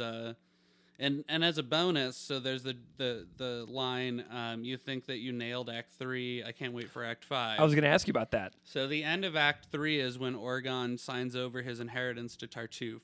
Okay. So the end of Act 3 is when Tartuffe is winning. And the end of Act 5 is when he gets his comeuppance, right? Wow. In the denouement. So I mean, he's basically saying like, you think you're winning right now. I can't wait for when you're basically get your comeuppance. Well, this was written 4 years ago. Trump may have lost the election last year, but who fucking knows what's going to happen next year in the midterms or in 2024. Yeah. And there's still a lot of Republicans who love him. So, to be determined how Act 5 turns out, I guess. Can we also think about like our own lives, right? Like you and I, like in our mid to late 30s, are we in Act 3 right now? And then is Act 5 like 20 or 30 years from now? Like, are they talking about like the course of a human life as well? I mean, maybe not in the context of this song. Maybe in this play. I mean, specifically in the context of the play, that's what Act 3 and Act 5 are. So I think that it's, I wouldn't necessarily read it that way. I mean, if you looked at it as just, if you looked at it without the context of the play, yeah, you could certainly read it that way. And I don't think that's necessarily wrong. I mean, yeah, it's like, we all die sad and alone, right? So yeah. It's like, yeah, I mean, you're happy now, but especially I think with Trump, I don't know if he even enjoys being alive. No. I mean, it seemed like he didn't want to be president most of the time he was president. Especially during the campaign, it seemed like he was like actively tanking his thing, and then it was the incompetence of the person running against him that ended up sinking her. Anyway, so, but yeah, no, I think that you could kind of look at it that way, probably. Yeah, so... I'm curious as well about the painfully predictable denouement line. Denouement? Yeah, you sort of talked about that a little bit. Is there anything else to say about that particular line within the song? Well, it's a theater term that I looked up the definition of. Just in case anybody's not familiar with denouement. Merriam-Webster defines it as the final part of a play, movie, or narrative in which the strands of the plot are drawn together and matters are explained or resolved. And I think that I think in the context of Tartuffe, the Deus Ex Machina is a kind of a painfully predictable denouement. Yeah. Like Everybody I said, knows it's coming. right? Like I said, like it's a comedy, so he's gonna not. It's not gonna end poorly. Yeah. Right. The old thing with Shakespeare, right? Tragedies end in death, comedies end in weddings. Those are the only two outcomes to anything in life, just so you know. And so, yeah, I mean, I think that the play has that, and I think that also, I mean, Chris was writing this in 2017. Well, I think that we can all say that maybe we didn't expect it to be quite so extreme, but the big lie, Trump denying that he lost the election and then the insurrection. Yeah. I mean, we all saw Trump denying his loss coming. Maybe we didn't see the January 6th events coming. We were I think a lot of people, especially knowing that there was a rally that Trump was going to be running that day, I think a lot of us were afraid something like that might happen. But yeah, I mean, I would say like, we've been sort of we've been predicting the rise of fascism for a long time, but Trump is a big step in that direction. And so I would say the painfully predictable denouement was like, yeah, of course it's gonna end this way with Trump. Like, it was never not going to be, if he lost the election, we all knew he wasn't going to accept it. Yeah. And he still never admitted he lost the election. Yeah. It's boring. It's painfully predictable. It's painfully predictable, yes. There are a lot of cool theater references in the song. I am going to nitpick one of them, though. Okay, do it. So that line, you think you nailed Act 3, I can't wait for Act 5. Overture, curtains, hit the lights. Well, so the overture specifically is the music that starts the play. Okay. So or starts the, it could be an opera, it could be a musical, but the overture is what plays before the curtain opens. And generally speaking, the overture is a medley of the major themes. It'll take little bits from different songs, but specifically it's at the beginning. So when I read that line, I always look at I can't wait for Act 5 as being the end of the play. Yeah. Overture, curtains, hit the lights, like as in like the curtain closes, the lights go out. Sure. Well, the overture is not at the end of the play, Chris. I'm sorry to say. And I tried desperately to look up what you would call that music, and the best I could come up with is the bow music during the curtain call. Okay. If you're unaware, the curtain call is when everybody comes out and bows. Yeah. So now I will, in his defense, and I'm gonna admit something really painful now. I did musicals in high school. And why is that painful? Because I hate musicals. Oh, and no. I've almost never worked on a musical. I've worked on like one musical since high school. There will be no musical bashing in my house. There are a few good musicals. Oliver is not one of them. But I did work on that show in high school. And the end music during the curtain call is a medley of a bunch of the different songs. Now, sometimes they'll play like whatever. Sometimes they'll play a reprise of a song during the curtain call, or sometimes it'll be like a medley. But it's kind of similar to an overture. Cool. But you could. I guess the finale is before the curtain call, and then the curtain call happens. But yeah, it's a little bit. Like I said, I'm nitpicking a little bit because it's not exactly the same. Now you could also think of it as we're at the end of Act 3 now, mm-hmm. and we haven't gotten to Act 5, but we're starting the play up again. Well, that is not called the overture either. So the music when you come back from intermission is called the entrance music.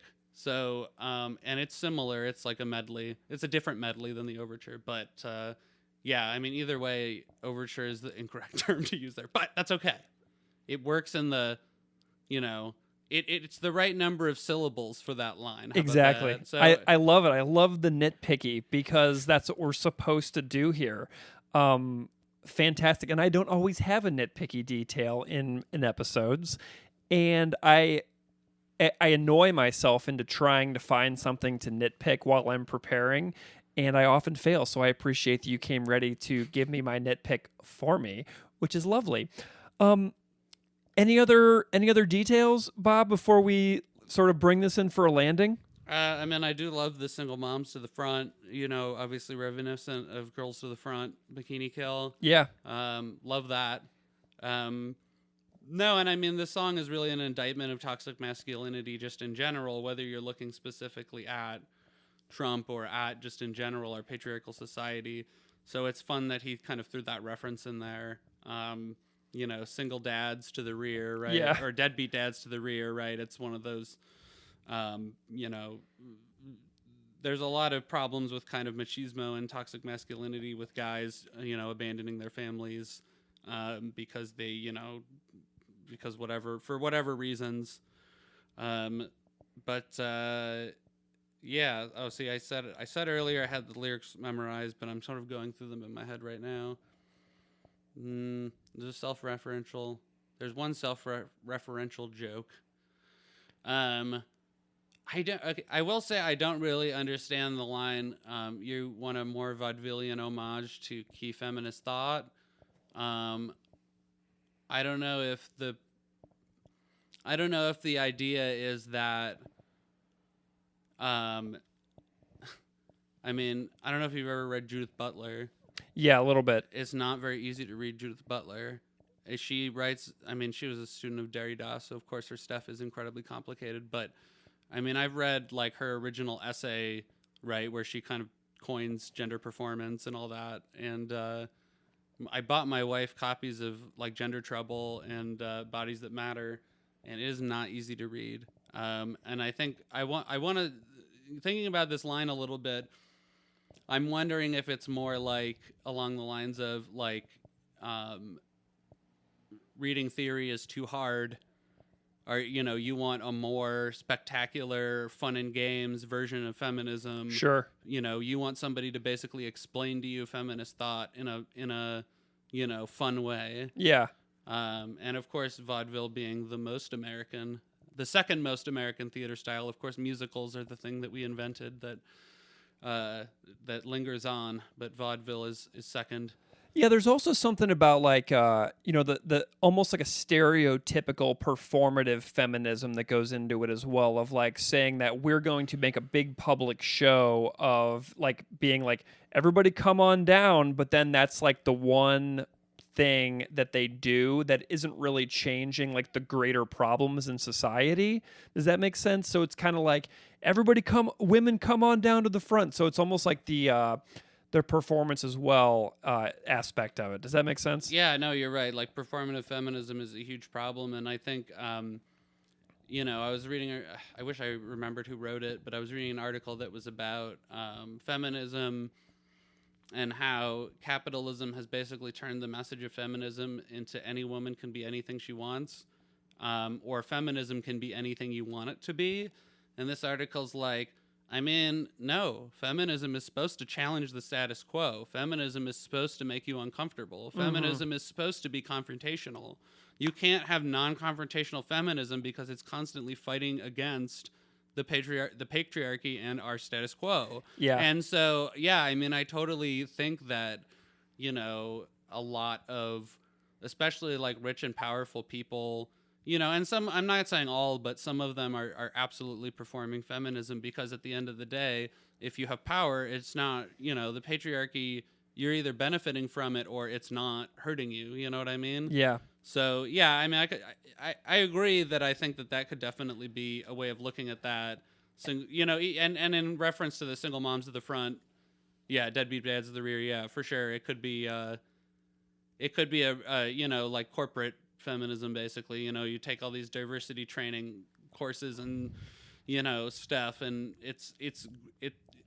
I don't think it's a bad thing, but I also think that, capitalism kind of cheapens everything. So, well, and then there's the, I love the line, "Oh yes, that is how we do it here." So it's almost like saying, if you don't do this and you're a band and you don't do this at your shows, like publicly declare certain things, then you're not doing good enough. And then there's also that after the key feminist thought line, Yeah. which is really funny because, you know, Less Talk More Rock is so famous for being the record that like the band would go on tour and they would give these massive long speeches in between every single song. So it's like, oh, you're critiquing my performance, or you're critiquing my performative feminism. I wrote Less Talk More Rock. Does that make sense? Yeah. I love that stuff. For sure. Yeah, no, and I love the sort of Bad Religion-esque self-referential bit there. Yeah. That's always one of those things that Bad Religion does because they can. Yeah. And I appreciate seeing a Propaganda reference one of their earlier songs and albums in a very direct way. It's really funny. Well, Bob, you've really taken my thought about this song to far more like a fully dimensional view of this tune, which I had never really thought about. And that's basically the point of the entire podcast. And, you know, just to bring us in for a landing, I'm wondering, you know, if you can just kind of say why Propaganda matters to you as a fan of the music, but also as a person who cares about the world.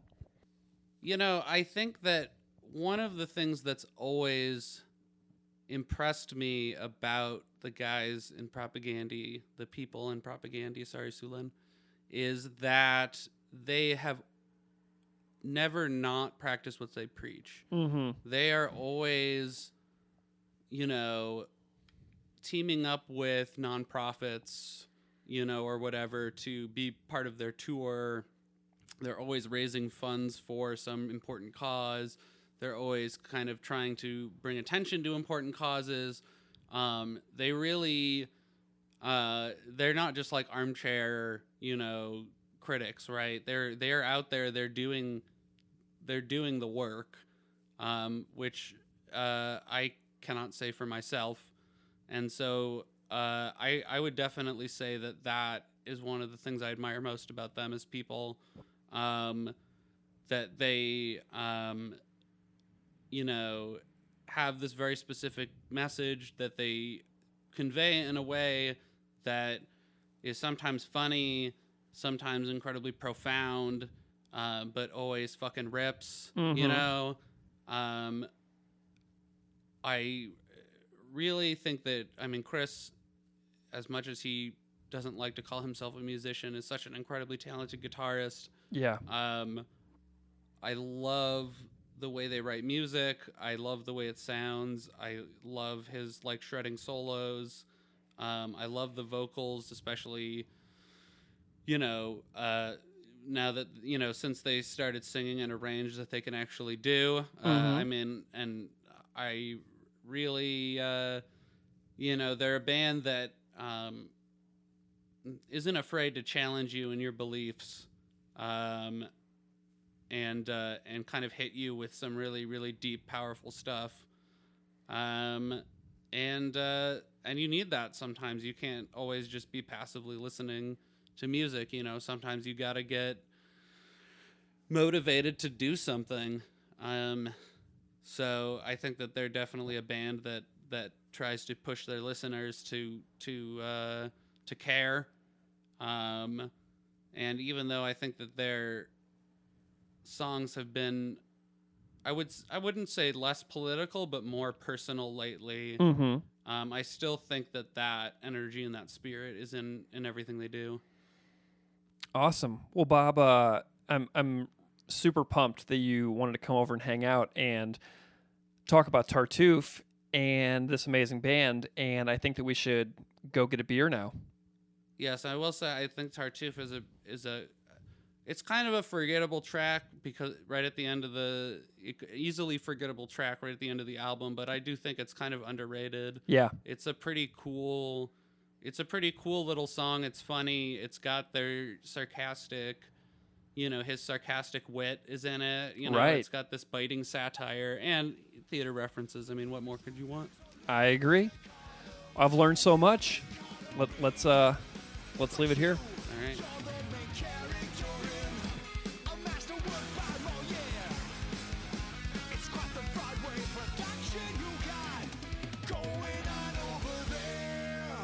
Impressive how long some could keep the illusion alive.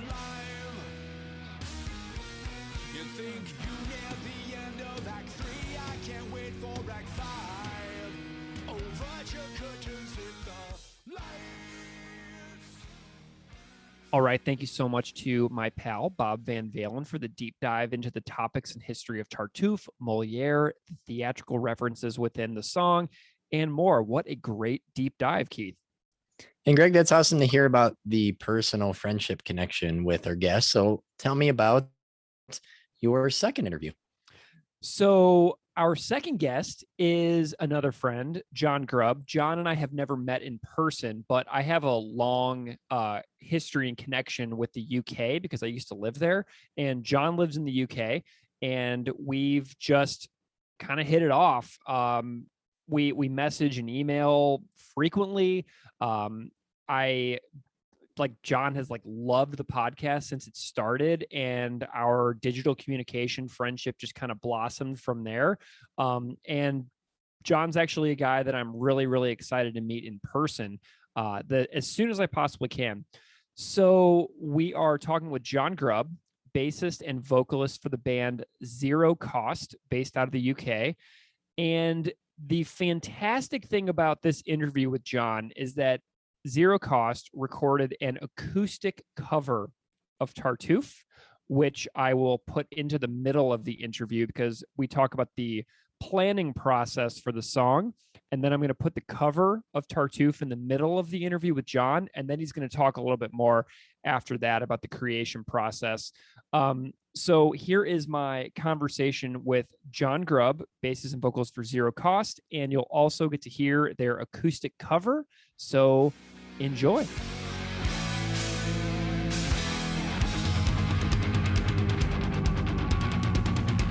But aren't we all just better off coming clean?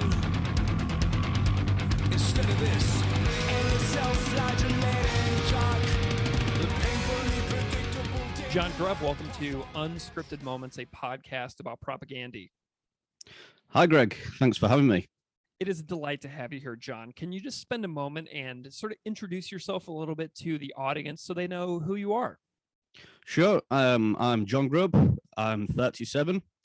I live in the United Kingdom. I'm a dad of two, partner to Rosie, and I work as an IT manager, but I'm a long-time big propaganda fan. Fabulous. Well, Jon, I'm curious. Let's just start off with propaganda. How did you get into the band originally? Tell me about being a fan of this fabulous band. Sure. Well, I mean, the story here is not going to be particularly original. It's going to be the kind of story you've heard a number of times, the kind of story that I've heard now told a number of times on your podcast. I would say probably around 1997, when I turned 13, started getting into music, and similar sort of story to a lot of people. Started with sort of bands like Nirvana and Green Day. Got into those bands, and then you start doing some digging. You learn about bands like The Offspring and NoFX. And from there, you end up in the record store, and you're looking at the NoFX records, and you see Survival of the Fattest, the Fat Records compilation. And that was my first introduction to propaganda. Quite a few people that I've heard on your podcast, with the track Nation States.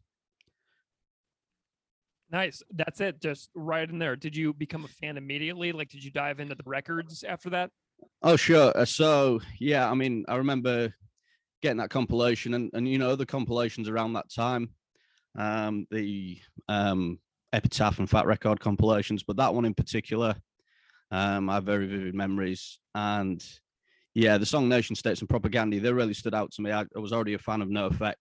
And to me, Propaganda sounded like kind of like NoFX, but a little more serious. And I was into that. And I think when you look at those compilations, time and time again, the people that you speak to and people that other podcasters speak to when they're talking about propaganda, that was their route into it. And these compilations, I don't think we can, no matter what you think about those record labels and the directions that they went, those compilations were game changers for so many people. And I think it's really interesting the parallels between people across in North America and here in the United Kingdom and Europe, it was the same thing.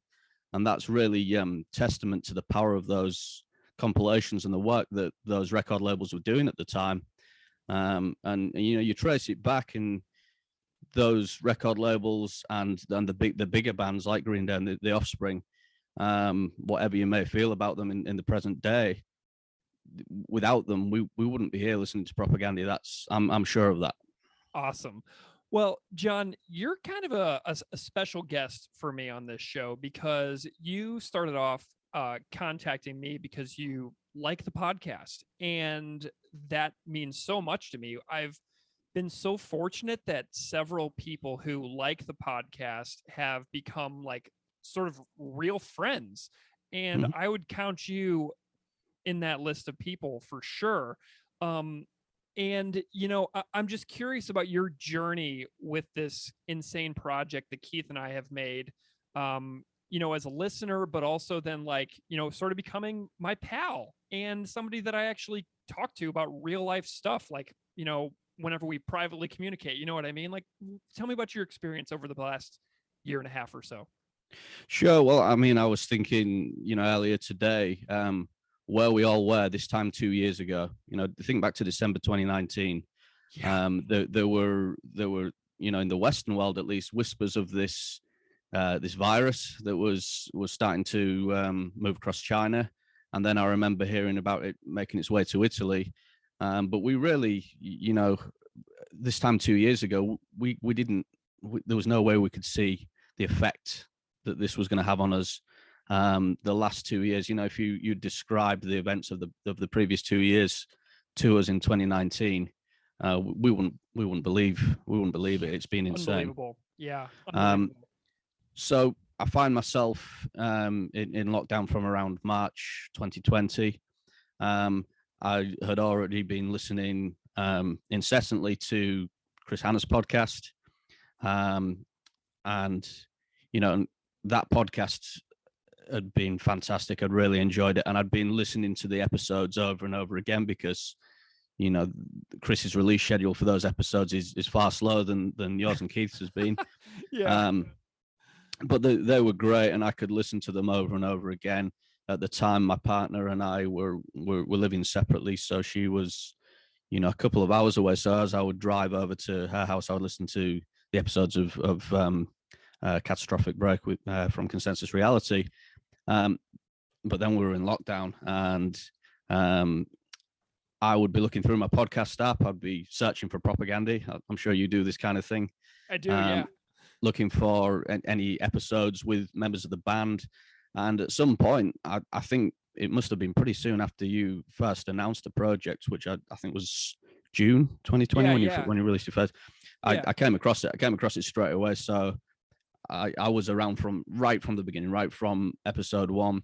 And I think I reached out to you and Keith pretty much after the first couple of episodes, just to let you know that I was a big fan.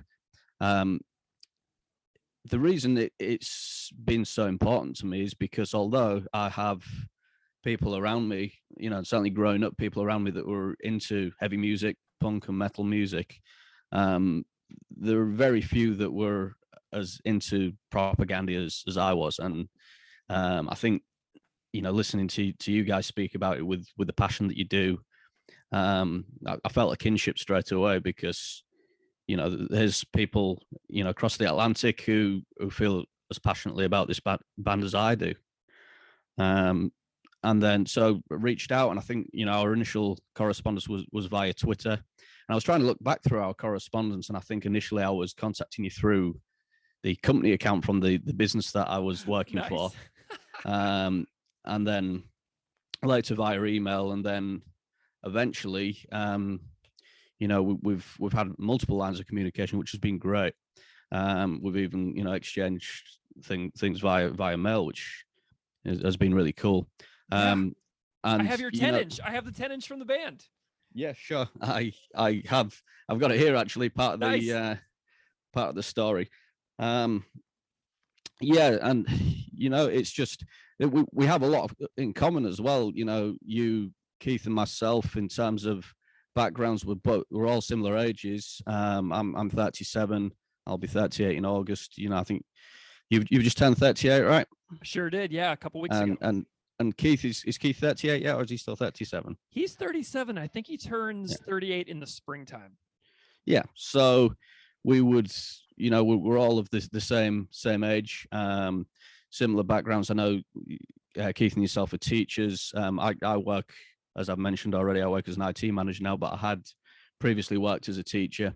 So yeah, it was just incredible to me, these parallels that there are between us, and all being massive fans of Propaganda too. Yeah. Well, Jon, I'm curious about your band too, because during the pandemic, you started sending me demos and like tracks. You'd be like, "Hey, I just made this," and it was just like a ripping bass line over like some like programmed drums, and like you have actually come out of this. Like we're obviously still in the pandemic with the emergence of the Omicron variant and more lockdowns and winter, and so things are not amazing, but you have been very productive musically. So tell me about, you know, starting a new band and getting this project off the ground during all of this craziness. Yeah, well, I mean, again, when I listen to various music related podcasts, and it's funny the number of bands that you hear of that have been formed during lockdown.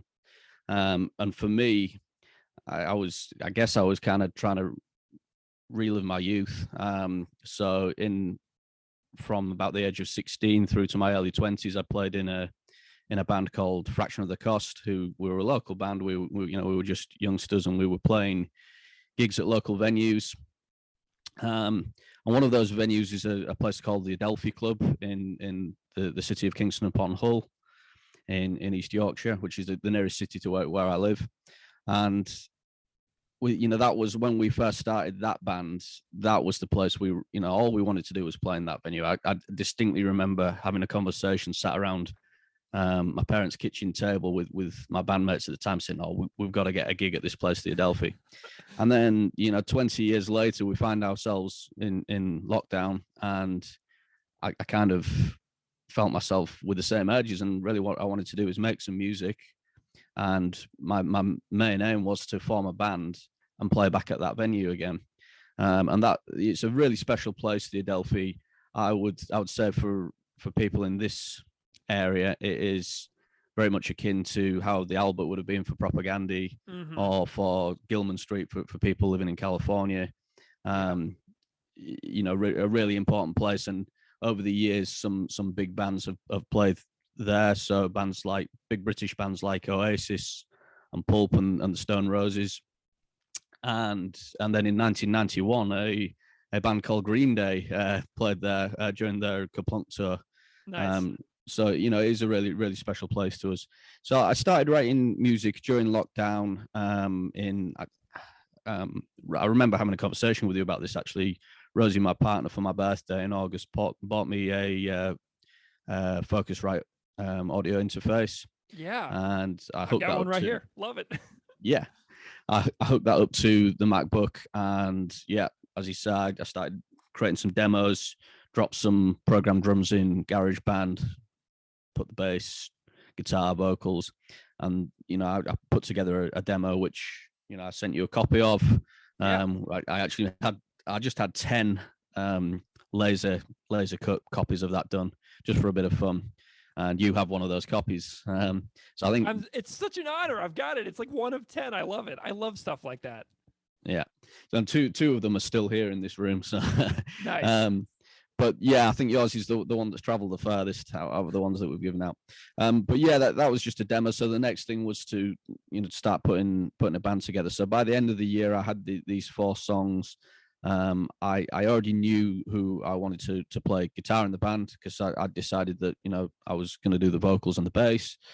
A younger guy who is 26, Ash, is our guitar player, and I'd previously played with him in some covers bands. And he's a ripping guitarist, really, really good. So I decided, he was the guy I wanted to play. He actually provided the guitar solo on one of the tracks on the demo. So I asked him to join in guitar, and then I started thinking of drums, and a chap who I work with named Calvin.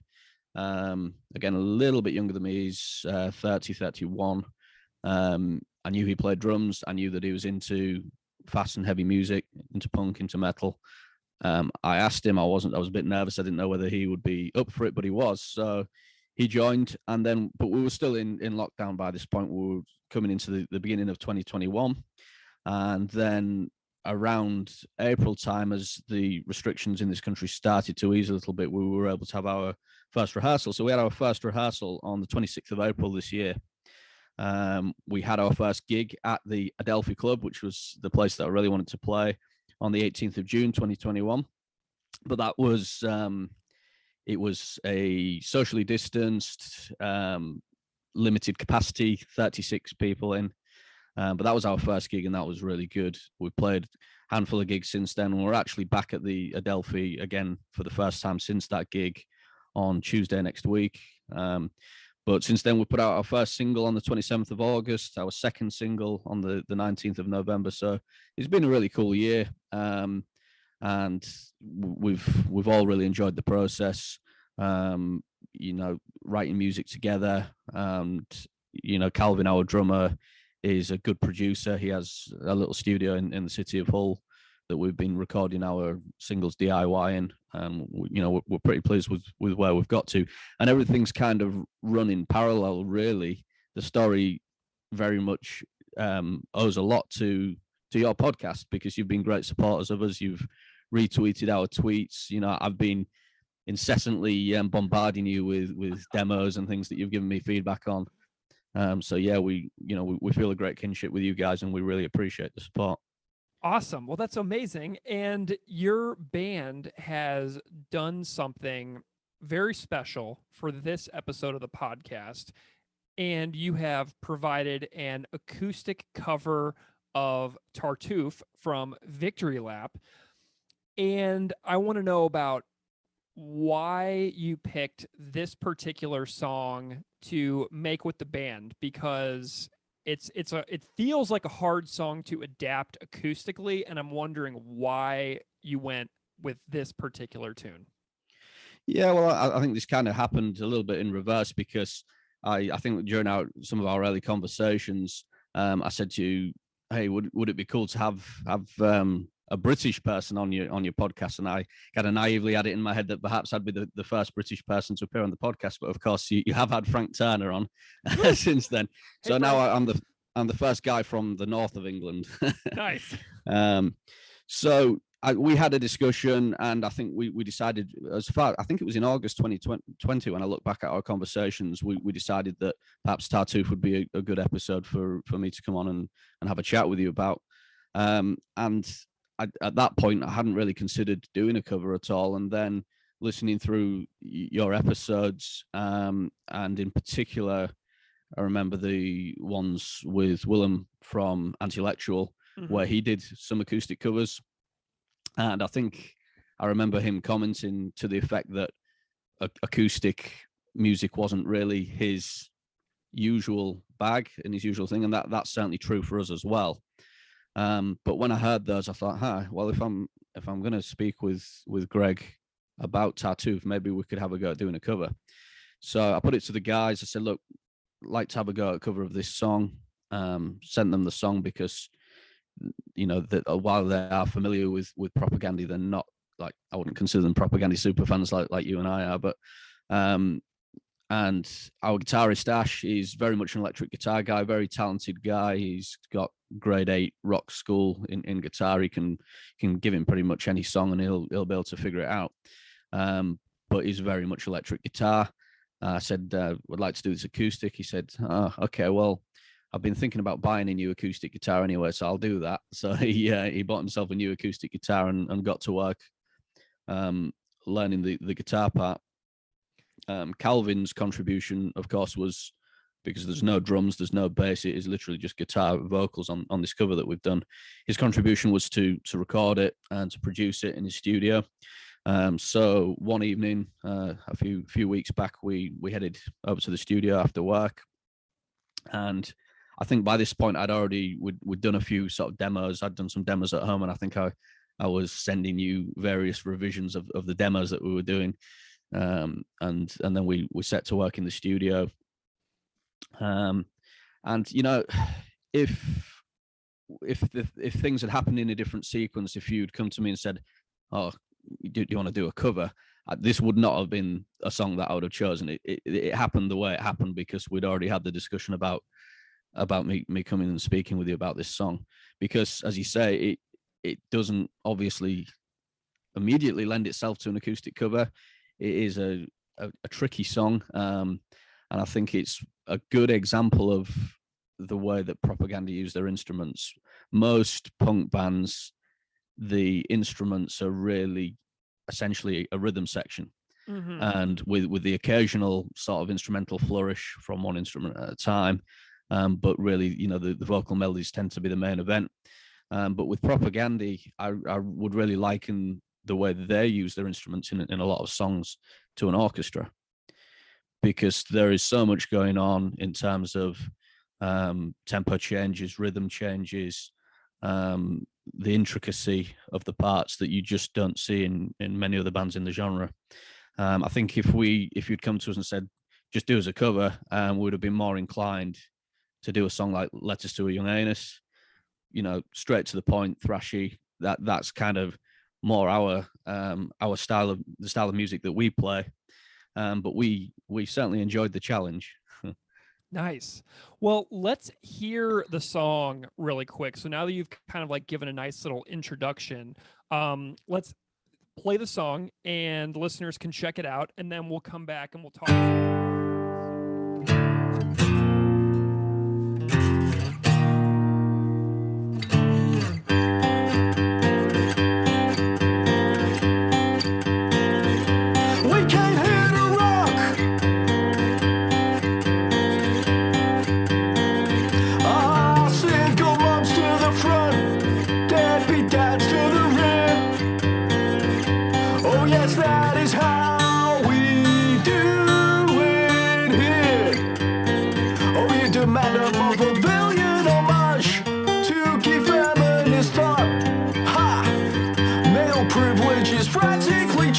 Okay, go sit through, let's talk.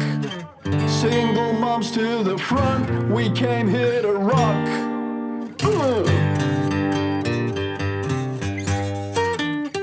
Alright, so not quite John Stoltenberg after all, but I ain't quite Charlie Sheen. The truth is a little bit of column A, little bit column B. But you're the main character in a masterwork Bible, yeah. It's quite the Broadway production you got going on over there. Impressive how long some can keep the illusion alive. You think you nailed the end of Act 3, I can't wait for Act 5. Overture curtains hit the lights.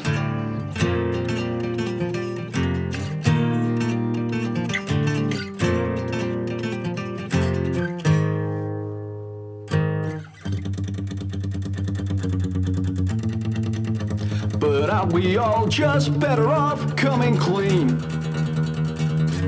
Instead of this endless self-flagellating talk, the painfully predictable denouement performative stock. Single moms to the front, we came here to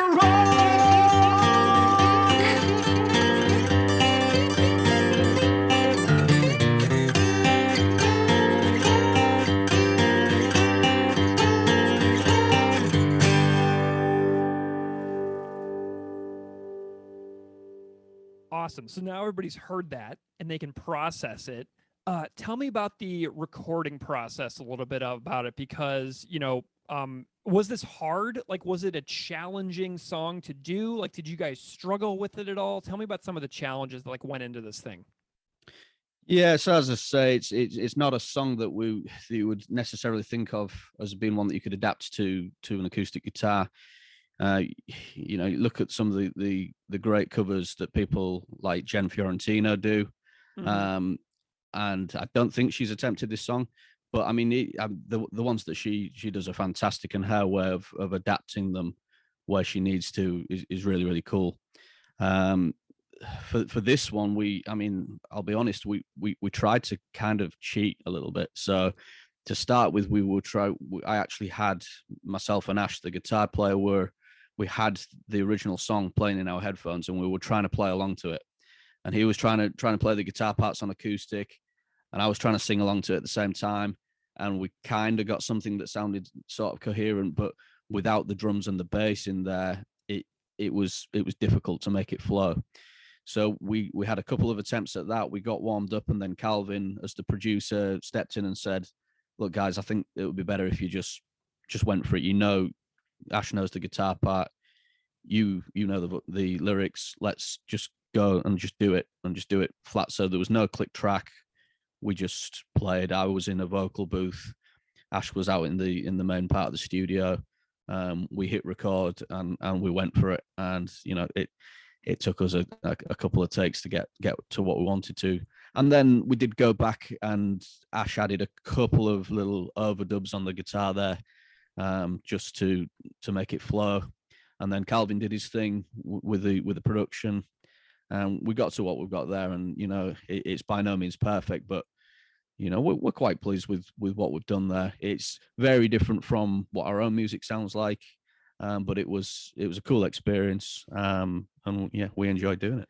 Jon, something I've noticed about your tunes over the last year and a half or so is your own progression as a vocalist. And like, obviously, every time I hear something new from you, I feel like you're growing a lot as a vocalist yourself. And I'm wondering if this was a challenging tune for you, or if this felt like pretty natural for you. Tell me about that performance element.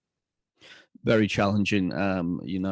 Chris makes no secret of the fact that he has tried to push his vocal range, to, in his own words, kind of the point of absurdity at times.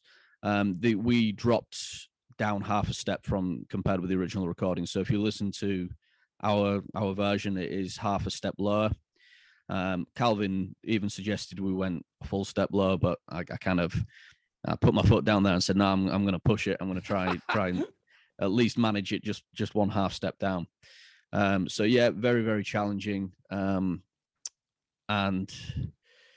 yeah, and in terms of growth as a vocalist, it's getting used to hearing your own voice back. And like a lot of punk vocalists, we're not generally naturally gifted with fantastic singing voices, but I think it's about learning to make a good sound, or the best sound you can that works with the music, with the instrument that you've been given, i.e., your vocal cords, and coming to terms with the sound of your own voice. Because for me, I'm a big fan of Propaganda. I'm a big fan of Bad Religion, and I'd love to be able to make the same sounds that Chris Hanna or Greg.END make, but I make the sound that I make, and we work with that.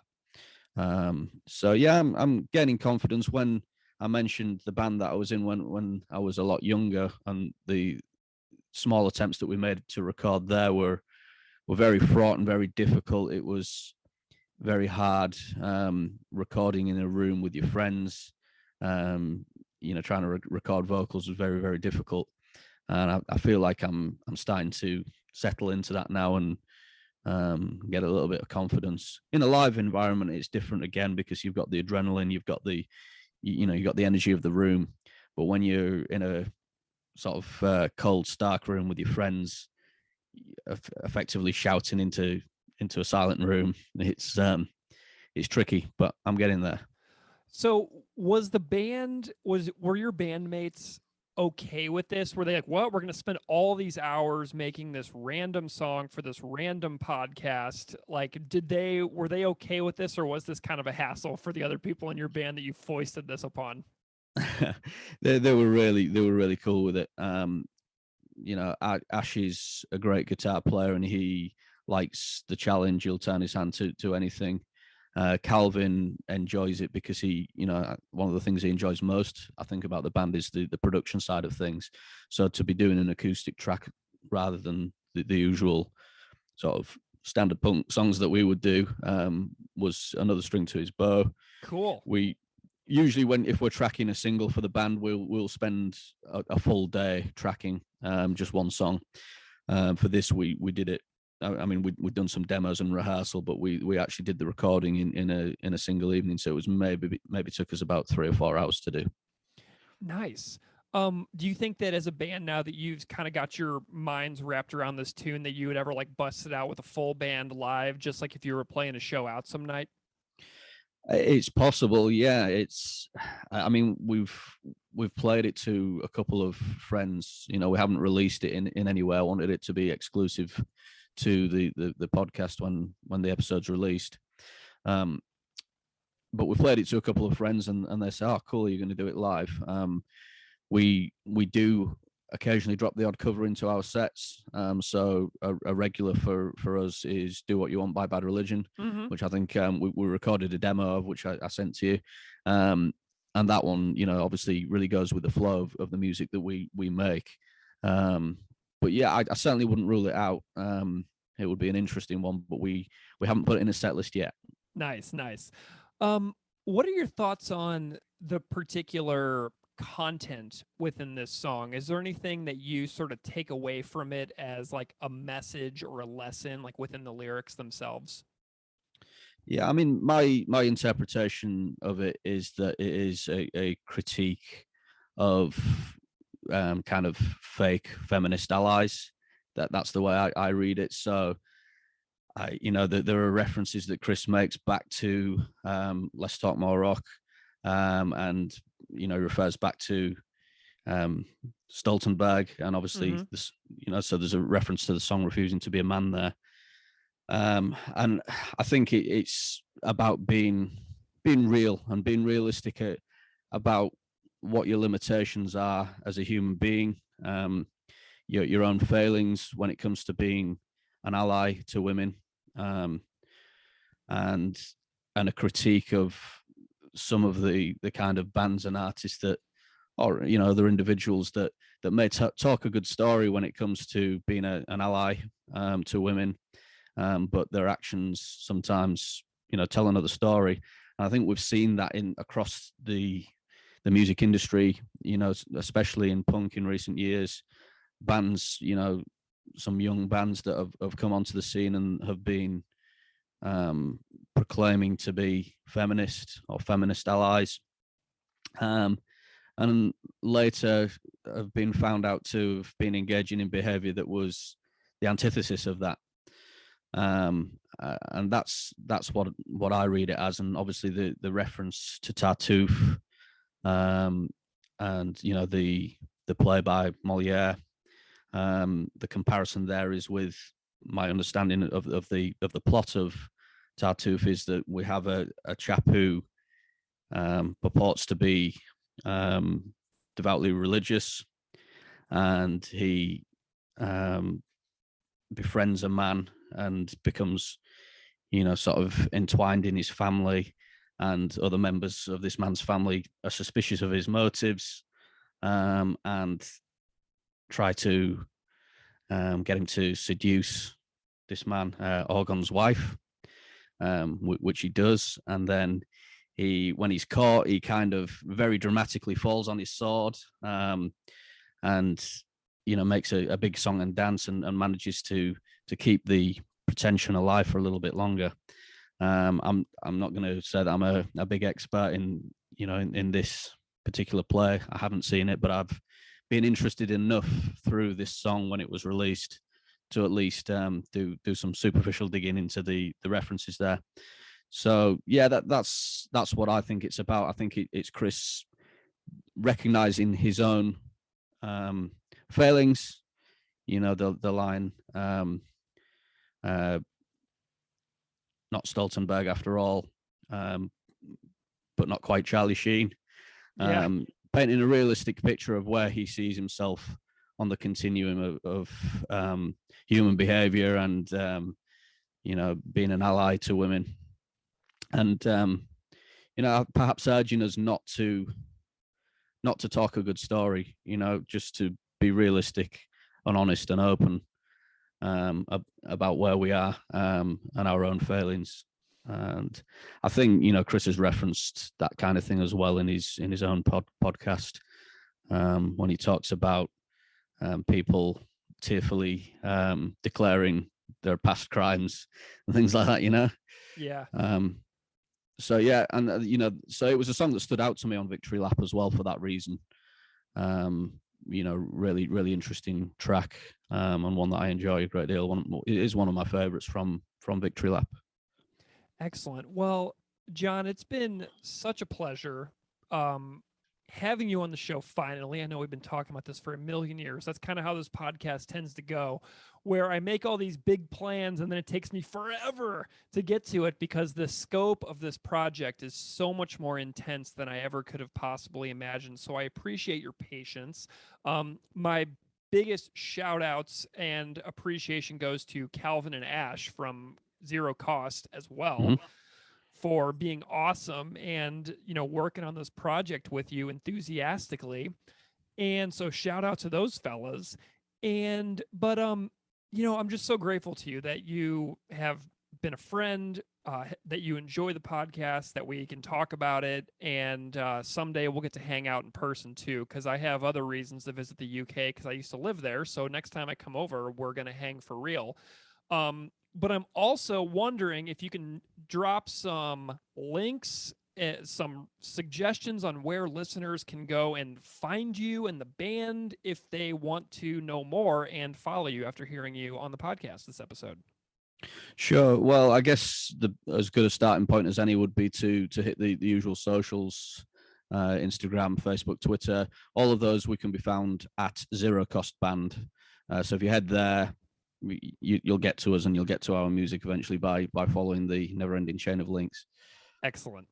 Well, Jon, such a pleasure. Thank you so much for making the cover. Thank you so much for hanging out. Thank you so much for being a pal. It's been a real great time having you on today. Thank you for having me.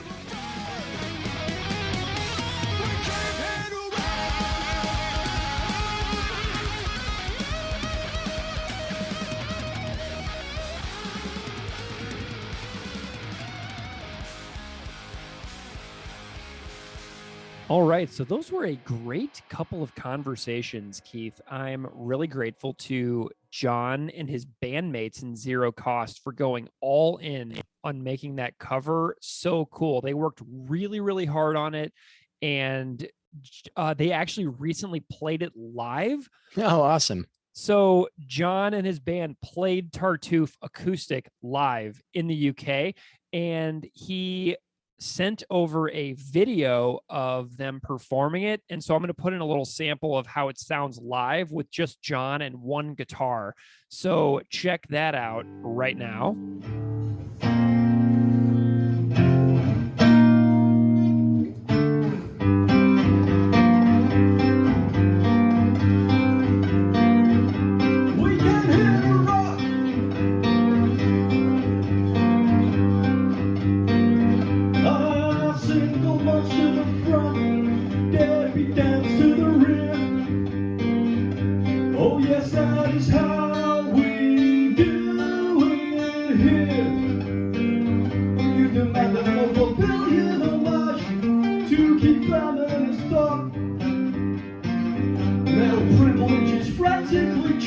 Okay, go sit through, let's talk.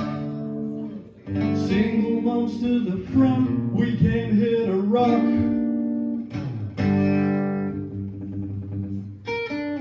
Alright, so not quite John Stoltenberg after all, but I ain't quite Charlie Sheen. The truth is a little bit of column A, a little bit column B. But you're the main character in a masterwork by Moliere. It's quite the Broadway production you've got going on over there. Impressive how one song can keep the illusion alive. You think you nailed the end of Act 3, I can't wait for Act 5. Overture curtains hit the lights.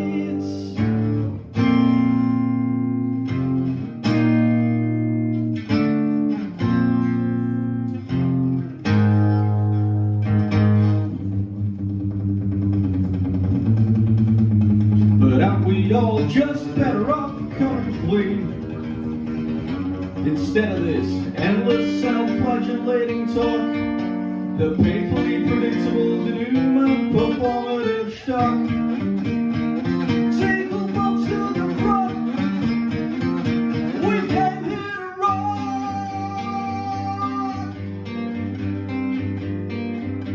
So there's a little snippet for you of Zero Cost performing Tartuffe acoustic live. Definitely follow Zero Cost on Twitter at Zero Cost Band, or you can get their music on Bandcamp at zero-cost.bandcamp.com. So Keith, let's rock this one out. What do you think? The guitar, right? Greg, tell me what you Right. think about the guitar here. I love the guitar. This is a song that I listened to so many times leading up to this conversation. And as I've talked about a lot in the past, Victory Lap was a record that I sort of disregarded for a long time after its release because I wanted it to be supporting cast and failed states so badly. And it's so different from those records. I saw it as more of like a return to like more of like a 90s sounding propaganda, which interested me a lot less than I think I was ready for in 2017. I wanted the darkness trajectory to continue. And so it took me a while to come around on this record. But this is definitely a song that I overlooked over and over again for several years after its release. And I don't know how you feel about that. Did you have any kind of similar experience? I remember right away thinking like, oh, this really stands out and might be one of the most unique songs I've heard the band put out maybe ever. Interesting. I think I had only been following them just after Today's Empires came out. So I don't have the longer history that you do, but I remember being like, whoa, this is very, very different from what I was used to. And if it was Whiplash, especially contrasting with Failed State. So it definitely made my ears perk up when this came on the first go around on the CD. Yeah, and it's got, I love this hammer-on centric riff on the guitar. It's like down, down, down, down, down, down, down, down, down, down. So it's got these really hard hammer-ons that you can really see clearly if you watch the Clem playthrough video. Clem really nails those hammer-ons on this core riff in this song. But then it's got this connection riff leading into the all right, so not quite John Stoltenberg. So all right, so not John quite Stoltenberg after all. I love that little connection part, and I love the outro guitar solo. Watching it is visually very striking. Watching Clem's playthrough on the solo on the outro is excellent. Watching Clem do any propaganda is really awesome. He's so good. This song, He's yeah, the best. I am so grateful to him for doing those videos too, because when the band doesn't perform certain songs live, and you can go and find playthrough videos of such a high caliber that are so zoomed in on the hands, it's just an invaluable resource for a couple of dweebs like us.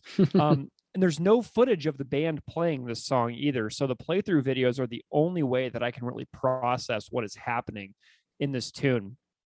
But I loved watching it. And so Tim McMiller from Protest the Hero and I are friends. We were in Winnipeg hanging out a lot together. And since his appearance on the podcast, Tim and I have chatted about music for months now. And I shot him a message and I was like, hey, Tim, what do you think about the guitar on this song? To see what he thought about the guitar. And he said that a few notes in the main riff are like the open A rock riff. And he said it feels really good to him as a guitar player. And he said that there's like a part in the middle that has like a weird odd meter. And then the end has that run into a solo. So he really liked the run into the solo. Whereas I was like mostly focusing on the solo itself, where Tim was focusing on the run into the solo.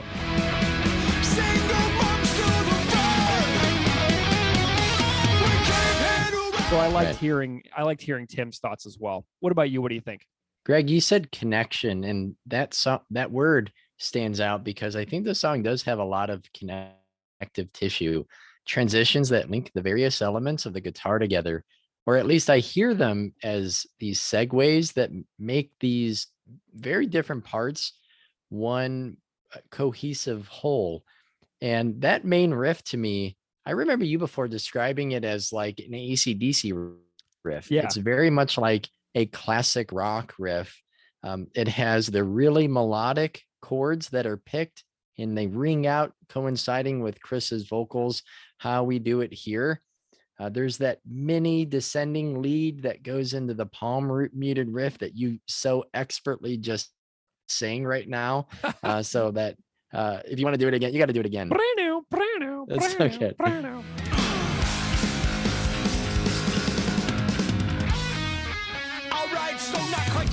And then the palm muted chugging there is great.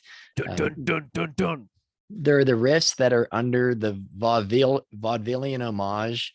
You're a main character in that part. The unique lead after Hit the Lights, it kind of sounds like Thin Lizzy messing around with time and structure a little bit more like Rush. I'm a huge Thin Lizzy fan too. I can't read or I can't sing riffs like you can. That outro is like this huge arena rock solo that I really love. I'll have to say that I don't really understand the time or syncopation here. It really sounds, it almost to me sounds off because I don't get music. I don't understand music. I don't understand time signatures and different things syncopating and then meeting back up. I don't get any of that. I guess part of me not getting that wishes the song sounded a little bit more traditional because it sounds so unusual and unorthodox. That's probably why partly that my ears pick up, because it has this relatively straightforward riff, but things are done. Everything else that's done is almost set against it in a way that doesn't necessarily match up, right? It's not like the riff is coinciding with the snare every time. So I guess like that, if that's a grievance or that's an observation, or if that's just an acknowledgement of not getting it, there's always been this quality to the song that I haven't been able to figure out or unlock. Yeah, and speaking of the drums a little bit, I messaged Garrett Miller, our friend who came on the A Speculative Fiction episode to talk about drums with you. And I loved that interview so much. I cannot even begin to tell you. I cannot even begin to tell you how much I love the fact of how little I'm on the Speculative Fiction episode. I needed that week of just the Keith show so much. And I love that chat with Garrett so much because you're not a drummer and he is. So he understands drums and he's explaining it to you, a non-drummer, in a way that is so accessible. And to me, that's the mark of what a good teacher can do. Take something that you're an expert at and explain it to somebody who knows nothing. It's remarkable. But I messaged Garrett on Instagram and I was like, Garrett, what do you think of Tartuffe? And he wrote back, he said, oh, that's a weird one. There are mixed meters. Yeah. It's just weird. Yeah. So Garrett said it's weird. So you're onto something here. And I feel validated in a way. Yes. And Garrett said that there are mixed meters between drums and guitars. And sometimes they line up on the downbeat and sometimes they line up on an offbeat. And that's just in the first half of the song. So Garrett was really leaning into the fact that this is a really strangely performed song as well. So you're not too far off there. And I was thinking if I follow the guitar, I can't follow the drums. And if I follow along with the drums, then I lose sight of the guitar. So I almost have to pick one or the other. I don't get how those two things fit together. Yeah. It's really interesting stuff. And this is a bizarre one. So I'm glad that I reached out to a couple of people that understand music. So thank you to Tim and Garrett for talking me through that a little bit. Yeah, and I really love the last 50 seconds of the song, starting at 147 with the wild rhythmic toms. The fill under instead of this, in particular, is just so gnarly. Where George going, so he does like these like slow fill, where he's just kind of going, and then he like doubles the speed for like these little fills, but he does that so incrementally and beautifully. But aren't we all just better off coming clean? Instead of this endless self-flagellating talk, the painfully predictable denouement performance. It's a wild one. So this is one that Mhm. I'm still processing as well, and the fact that they've never played it, I've never seen them play it. I can't watch any live videos of them playing it to kind of like understand what everybody's doing. This makes this one a puzzle for me as well, So let's talk about the lyrics. What do you think? Let's get to it, Greg. We came here to rock, Keith. So I Googled this term because I was like, that has to be a reference to something. Okay. And I found the band Saxon, Saxon, the metal band. And they have a song called We Came Here to Rock. So here is Saxon, We Came Here to Rock.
So when I hear that song, this tune does not feel all that different from that. So like there is a really particular style and era of like music the band listened to that is very influential on the sound and approach of the way this song is put together. And finding that Saxon song, We Came Here to Rock, really just kind of blew me away. Yeah, I guess I'm kind of showing my lack of familiarity with them. I did not make that connection until you shared that idea, and I 100% hear the connection musically and lyrically, as well as I think a pretty obvious homage to Less Talk More Rock, wherein the band is perhaps now dialing back on their overt messaging in between song banter and antagonizing in exchange for having a little fun and saying what they want to say, but having more self-awareness while saying it. And just to go back to that Saxon song, I mean, some lyrics include, we just want to have some fun before we die. And also, we know what's right and what's wrong. They're just a bunch of hypocrites. We came for one thing alone. We came here to rock. And given that hypocrite line, Yeah, I think that's going to fit in with a lot of what you share later on, Greg. absolutely. And Bob already did like so much as well, talking about like the importance of Tartuffe, the character. Yeah, right on. And the way that character archetype is developed as well.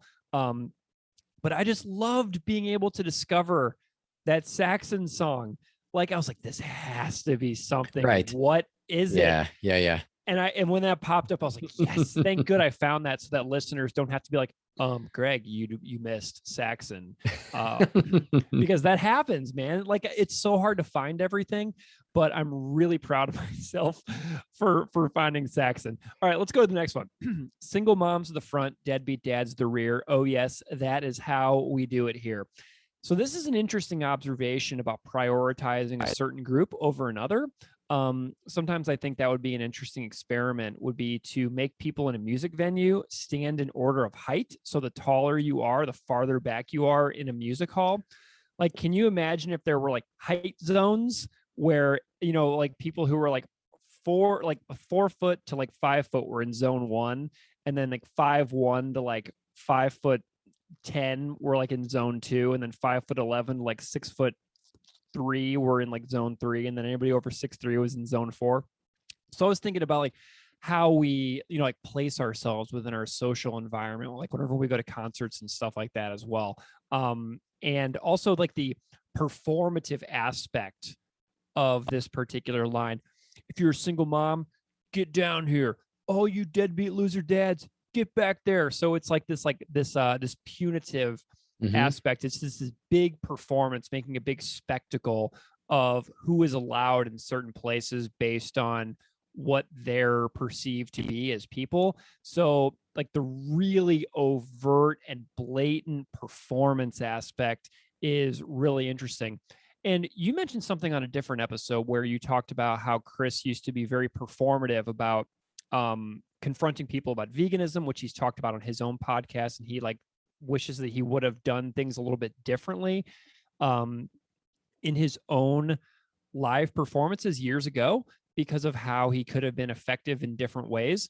So that he's kind of like poking at himself a little bit here as well, I think, Oh, interesting. I guess I didn't really pick up on the essentially satire of Less Talk in the earlier records, ribbing on himself a little bit, obviously not clearly thinking that the band would do this or say this right at a show. But yeah, what you mentioned, Greg, like we know the backstory of the band attempting to weed out the hateful and the violent listeners from their fan base by essentially alienating them with the release of Less Talk, More Rock. And how I saw this is that as the band is aging, well, their fan base, their listeners are aging as well, having kids, maybe some of those people evading their parental responsibilities, financial or otherwise. Like Garrett Miller said, listening to propaganda isn't enough to be a good person. You have to do more. So there are almost certainly still people who follow and enjoy the band who hold questionable beliefs or they engage in problematic behaviors. All of us are on some sliding scale or a plot point on a grid of harmful thoughts or actions that perpetuate racism or sexism, intolerance, or indifference, myself included, of course. But I guess I always saw this as maybe a good kick in the ass for listeners that have grown up with the band and saying, we're not going to preach, but there has been this inequality and there's been this monopolizing of the scene and the venues for so long. And we don't want those people up front. Get to the back, get to the front, the people who haven't had an opportunity to stand there because it's been hoarded by, the people stage diving or moshing or screaming along. But at the same time, like, even though that's how I've always heard that, I get, and I also agree with in a way the self-ridicule or the somewhat satire of perhaps making fun of what they had done previously. And, but I was thinking about this further, like you said, with this zoning, while propaganda shows would certainly have more women, moms are not up front in the front row access. like I think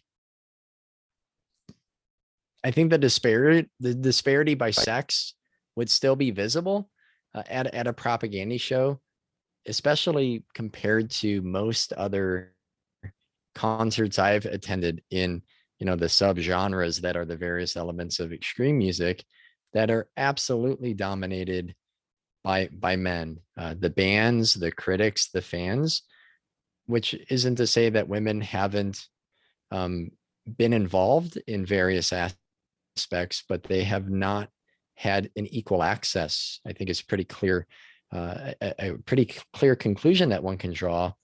I have seen this positive shift and progress, but I do think the scene or scenes are immensely unequal regarding both representation and influence. I only recently found out about a book, What Are You Doing Here? A Black Woman's Life in Liberation and Heavy Metal by Lena Dawes. That came out maybe 7 or 8 years ago. And for someone writing about her own experiences as a Black woman in extreme music, interested in extreme music, she said there's still a lot of resistance in terms of who should be listening to what genre of music based on their gender and their ethnicity, which does not make a lot of sense to me. And of course, it doesn't make sense to me either. So I at least wanted to point out the double standard that men are never really questioned for liking any particular genre of music, but larger cultural norms as well as scene expectations and gatekeepers for so long have controlled the stage and the crowd. So I've always heard it as just saying like, we're going to flip it for a little bit and let those other people and let women come up to the front.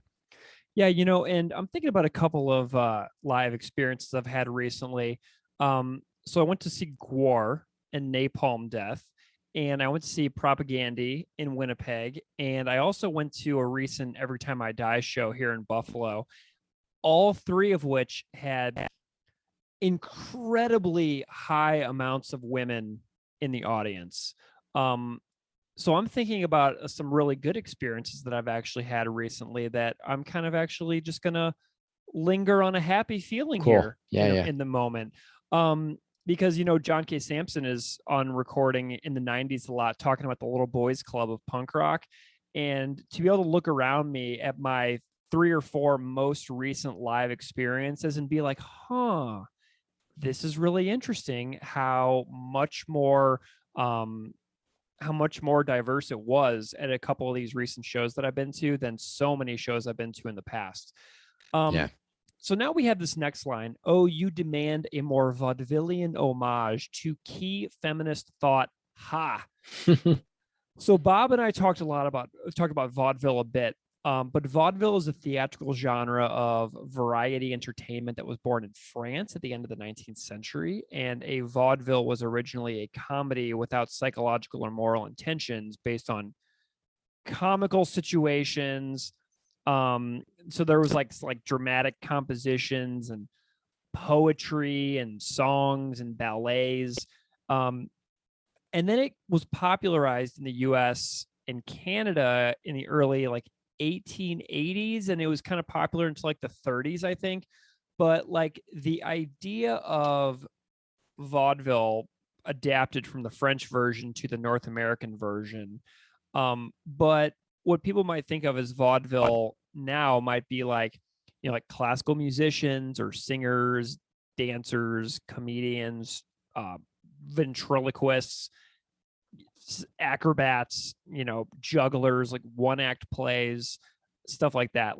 I don't really know enough about vaudeville to comment too much on this, but the eras of Tartuffe's performance in the 1660s or whatever when it debuted and the vaudeville era don't really overlap. So I was trying to understand the connection to vaudevillian homage in reference to Tartuffe, and I was kind of went over my head a little bit. Yeah, and I'll say, Greg, I like this line. As we've mentioned already, propaganda is making fun of others, it seems, but also poking fun at themselves. And in terms of that vaudeville, I just think of a goofy, slapsticky, over the top. If it was a modern version, like a Chevy Chase falling down, just Pratt falls endlessly, like this performance without any really meaning or depth, but visually it's appealing, it's entertaining, and it's especially for attention. It's the on the surface level hypocrisy, right? Mhm. That the song is kind of addressing. Is that kind of what you're saying? Yeah, that it doesn't take much. It's lowbrow, anyone can do it, and it's just for in this case just for a quick laugh. But in the metaphor of slacktivism or performative activism, that maybe it's just for for some sort of social approval, or points within a group, or feeling like you've contributed in some way when possibly that you haven't. Yeah, it's like the band who is doing this on stage is thinking like, okay, a lot of people are filming us right now. Those films are going to go on Instagram. We want to make sure that we are saying the right thing so that when it goes on Instagram, we look a certain way, so that then we can be perceived as being a certain kind of band that has a certain kind of message. Whether or not we actually believe it, or whether or not we live those values off stage in our personal lives, may be a very different thing. Does that make sense? Yeah, for sure. So then we have this next line: male privileges frantically checked. Okay, go sit through less talk. Single moms to the front. We came here to rock. So we have this throwback reference to Less Talk, More Rock, and like refusing to be a man, which basically asks us to do such checking. So those songs are like inviting us to check ourselves in 1996.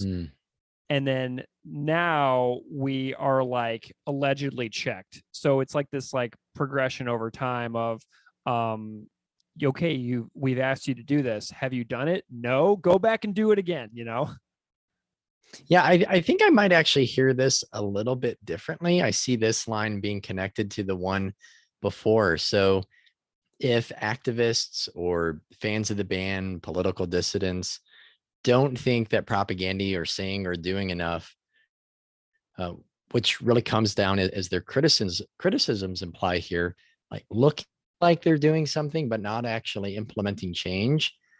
It seems like they're saying, well, just listen to less talk. There you'll find this vaudevillian homage to key feminist thought. There you'll find these slapsticky songs and lyrics and ideas that maybe weren't fleshed out, that weren't necessarily 100% right, that it's not how the band talks about the issues perhaps anymore, like on stage during a song or between it. So I don't know if that's the correct interpretation, but that's how I've always seen that. The vaudevillian part is a reference to their own past in trying to do and say the right thing, but not necessarily getting it right. Oh, that is fascinating. Keith, you're a smart cookie.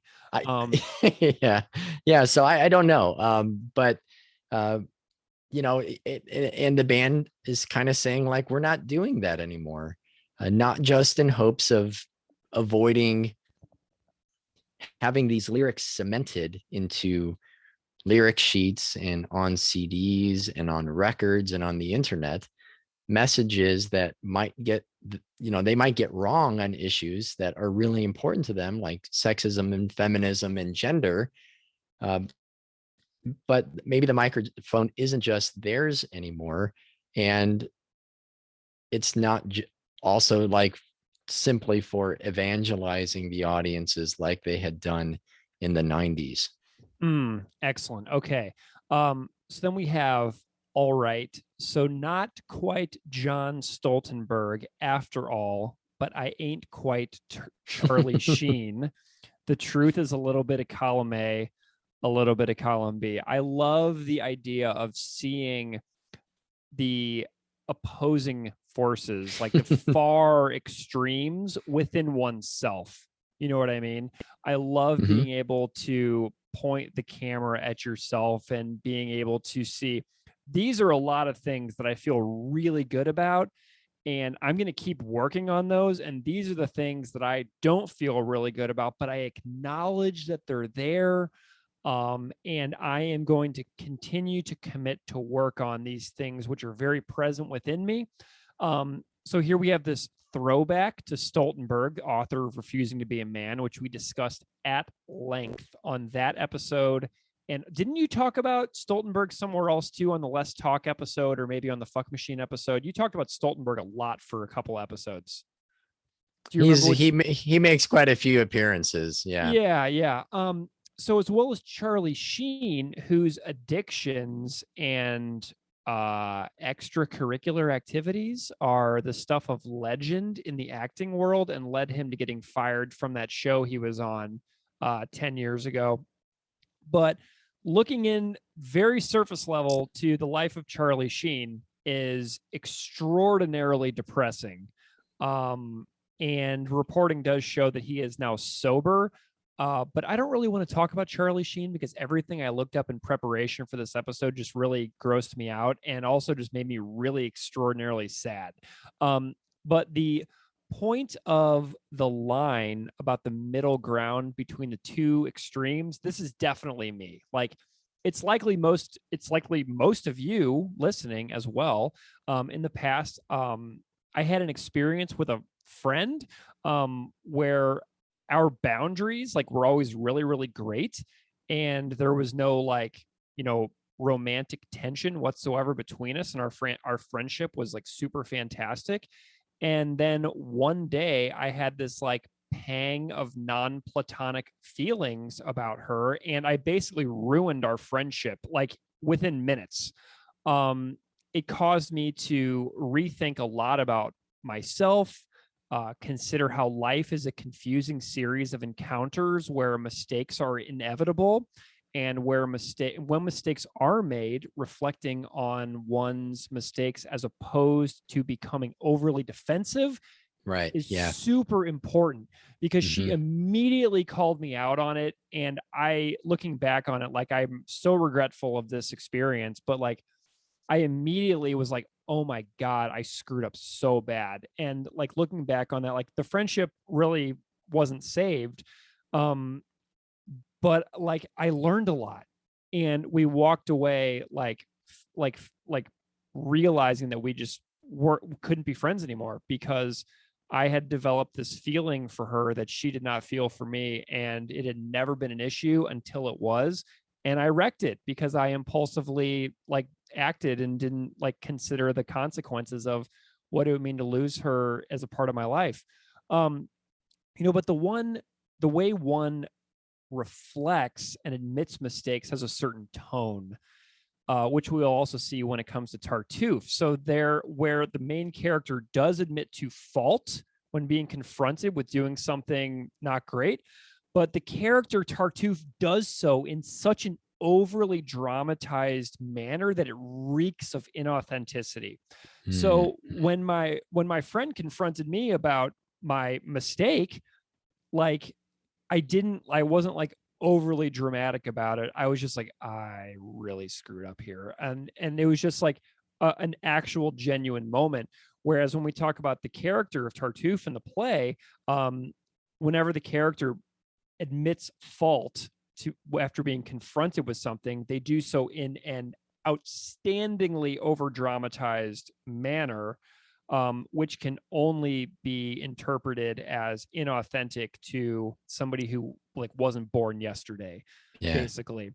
So, those are some of my thoughts on this particular line. And this got me really, feeling a lot of pain thinking about my friendship that I lost because I just made this mistake. And it wasn't a horrible mistake or anything. I said 2 sentences. And it was just not great. And it sucks to think back on, but I learned so much, Well, the reflection that you described and the overreaction, or perhaps again, the performative apology coming from the character Tartuffe, that then makes it seem like wanting forgiveness for the wrong reasons, Yeah. right? Not to be better and to do better and to acknowledge the mistakes made, but just to fix that immediate chasm that has been created for their own selfish reasons, it seems. And Greg, I think this line is it's really funny. I think it's honest, and because of those combinations, it's also very powerful. That that Chris acknowledges his aspirations of who he would maybe hope to try to be, but also addresses his own limitations or faults in that journey of achieving that, or attempting to be a better person, a better version of himself. I in a similar way will flinch and wince when I think of my own sanctimonious rantings, either in person or online, or even in this podcast. And we do that a lot here. Yeah. Oh God. And all of us could do well to be more honest with ourselves, to be open in that honesty. Sharing those failings, though, is uncomfortable. And not a specific event or scenario, but a flashback I had was being in high school and college, and I hated hearing men openly talk about women in objectifying and degrading ways. But looking back with some honesty, I mean, the only difference between those accidentally eavesdropped conversations and my own thoughts or my own views was that I just didn't say those things out loud to anyone, that I still objectified and coveted or desired and lusted after, and turned women into objects of desire for my own even just imaginary or visual gratification. I just didn't say it. So it's easier to call out others for their failings than to actually work on improving and addressing your own. So I was thinking back actually to something that Gertrude Stein wrote. It is hard living down the tempers we are born with. We all begin well, for in our youth, there is nothing we are more intolerant of than our own sins writ large in others, and we fight them fiercely in ourselves. But we grow old, and we see that these, our sins, are of all sins the really harmless ones to own. Nay, that they give a charm to any character, and so our struggle with them dies away. That maybe that it just becomes normal. Those things have become normalized, and they've become routines, and those habits and behaviors have become identities, and we don't question them anymore. It just becomes a part of who we are, rather than trying to adjust, to change, and to reflect on that. So hopefully when we get older, and as I continue to get older, I don't just call things out in other people, but I do so even more on myself. Yeah. An interesting, I was thinking back to that friendship that I was talking about earlier that I ruined by, making this non-platonic gesture, like overture towards this person, being like, why don't we, do XYZ, be in a relationship or whatever. And after I realized what I had done, I basically said to her, I was like, listen, like, I don't even really expect you to forgive me for this, because the boundary crossed was like, we had this fabulous platonic friendship that was so good. Mm-hmm. And I just like wanted it to be something completely different, right? Like immediately. And then after I realized what I had done, I was like, I don't even expect you to forgive me for this. And to her credit, I never did get that, I never did have her say, I forgive you for that, because it was my fault. But like, it was really interesting saying, I don't expect forgiveness for this. and thinking back on that at what that meant for the long term. But then we have this, let's get into the hypocritical nature of the song. So we have, but you're the main character in a masterwork by Moliere, and it's quite the Broadway production you got going on over there. Impressive how long some can keep the illusion alive. You think you nailed the end of Act 3. Oh, I can't wait for Act 5. Overture, curtains, hit the lights. I was feeling a bit overwhelmed by the thought of reading the play because I am a struggling reader these days due to stress and anxiety. But I found a short 1-act version on playscripts.com with a adaptation by a playwright named Timothy Mooney, who also has Timothy Mooney, Mooney, Mooney, who also has a YouTube channel where he breaks down the play itself. So if you're wanting to read Tartuffe and you want to do so on the bus on your way to work, there is a version that will take you about 40 minutes to read on playscripts.com, which was really good.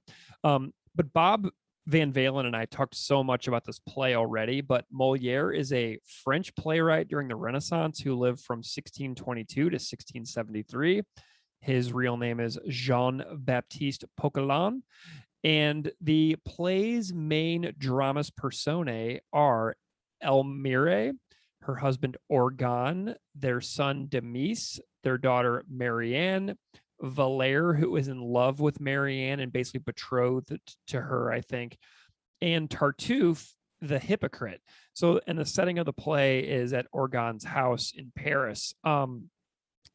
It's about a character named Tartuffe who appears to be a very pious and righteous individual when he's brought home from church by Orgon to stay at his house.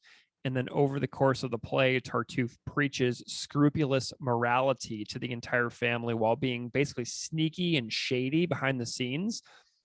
And so the family of Orgon basically picks up on the fact that they've got this total creeper in their house being super weird, and that Tartuffe is not a good person like he presents himself as being. But Orgon repeatedly overrules his own family's warnings about Tartuffe, all while promising Marianne to be married to Tartuffe. So Orgon is trying to promise his daughter, who had a different fiance, to this Tartuffe fellow who was brought home. So Orgon then follows Tartuffe's sway and banishes his own son from the family. But then Tartuffe gets busted being sketchy, and in a masterful reverse psychology performance, confesses how evil he actually is. So people are like, Tartuffe, you're so bad. You're doing all these terrible things. And Tartuffe's like, yes, I'm horrible. I'm evil. I'm the worst person in the world. Oh, how could you ever forgive me? So he puts on this big performative show of apologizing for how bad he is and saying, yes, I'm so bad. I'm so bad. Saying, yes, my brother, I am wicked, guilty, a miserable sinner, just full of iniquity. And then Orgon says, look at how honest Tartuffe is. He's defending himself so much. So how could he be the evil man my family says, be so quick to confess his wrongdoing? So, but then over the series of events, Orgon essentially realizes that Tartuffe thinks that Orgon is actually a sucker, as he has been able to become so embedded in the household and essentially declare himself the master of the house, going basically so far as to tell Orgon that he must leave his own house because Tartuffe is in charge of the house. Because Tartuffe was in a possession of some incriminating letters that he was planning to use against Orgon to get Orgon to sign the house over to Tartuffe. So there's this rather famous Deus Ex Machina ending to this play, which viewers know isn't really how the real world actually works in a lot of times, but it allows playgoers to walk away from seeing some theater not angry. So it's a very convenient ending, a very happy, convenient ending that isn't necessarily how things would have played out in the real world. But interestingly, the Catholic Church hated the play Tartuffe because of how it presents pious individuals in a negative light, and it presents them as hypocrites. and scam artists in hiding. And the Archbishop of Paris wrote a letter saying that he would excommunicate people who saw the play. But Moliere had to do some revisions. He removed stuff that made fun of the church.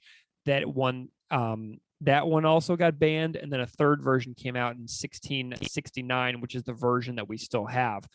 But interestingly, in 1667, this like anonymous letter appears in town, which was probably Moliere himself defending the play, and talking about how the author was clearly critiquing hypocrisy, critiquing greed, critiquing pretension, and that and said that the purpose of the play was to help the audience illuminate those characteristics within themselves to rid themselves of this exact quality. So Moliere's anonymous letter basically is asking the audience to illuminate the hypocritical behaviors within ourselves for the benefit of being able to change in the future. So that exact 1667 anonymous letter feeds so nicely into the next line of the song, because Chris basically suggests doing exactly what the anonymous letter says to do. And interestingly, I've also seen it reported that Tartuffe is a slang word in France to this day, to discuss a religious or pious person who is found to be a hypocrite. So if anyone out there is listening in France and can confirm or deny the use of Tartuffe as a slang in France, that would be awesome. So I just said a lot. Keith, tell me what you think about this line about Moliere.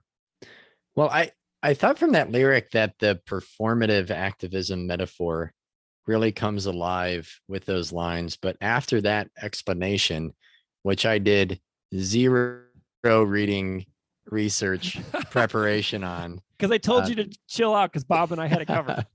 So that, I think that really adds just so much more backstory and has me thinking about things even more, complicating it, but in a good way. But going back to the idea of performative activism, which can be defined as activism that is done to increase one's social capital rather than because of one's devotion to a cause. Essentially being minimum effort with possibly maximum gain, building social connections, looking cool or helpful or like you're actually doing something. So, just thinking again of myself, we can't just like on social media or retweet or share and comment. The money we spend, the words we use, the artists we support, the websites we visit, all tell the world what we want it to be. All of those things have consequences. And identifying sexism or objectification and discrimination and harassment on a screen doesn't mean much if we don't identify those things in our own lives, call it out, and actually specifically take, meaningful actions to bring it to an end. Yeah, and listeners of this show will be very, very aware of how much I'm on Twitter and Instagram. So like I'm pointing the friggin' spotlights directly on my own dumb face here right now because it's absurd. And yeah, we've been talking about for like a year and a half now how words and shallow things just mean almost nothing so much of the time. So Greg, do better. Okay, so we got this next line. Aren't we all just better off coming clean instead of this endless self-flagellating talk? Oh my God, I was just self-flagellating myself like 10 seconds ago. Crap. The painfully predictable denouement performative schlock. So the friendship I described earlier, I can't stop thinking about this. Like it was, I don't have that friendship anymore. And when she and I were discussing how I crossed like a mental line from platonic to non-platonic, I watched the entire friendship change before my very eyes instantly. It was a jarring experience for me.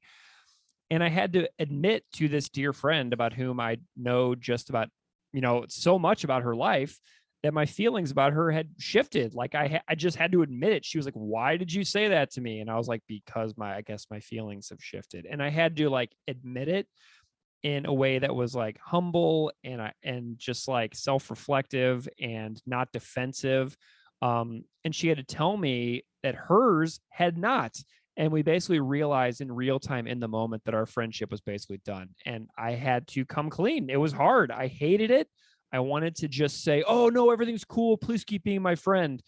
But like I knew in my heart that it wasn't going to happen. And I had to just accept that she saw I couldn't just be her friend and she couldn't be more than that.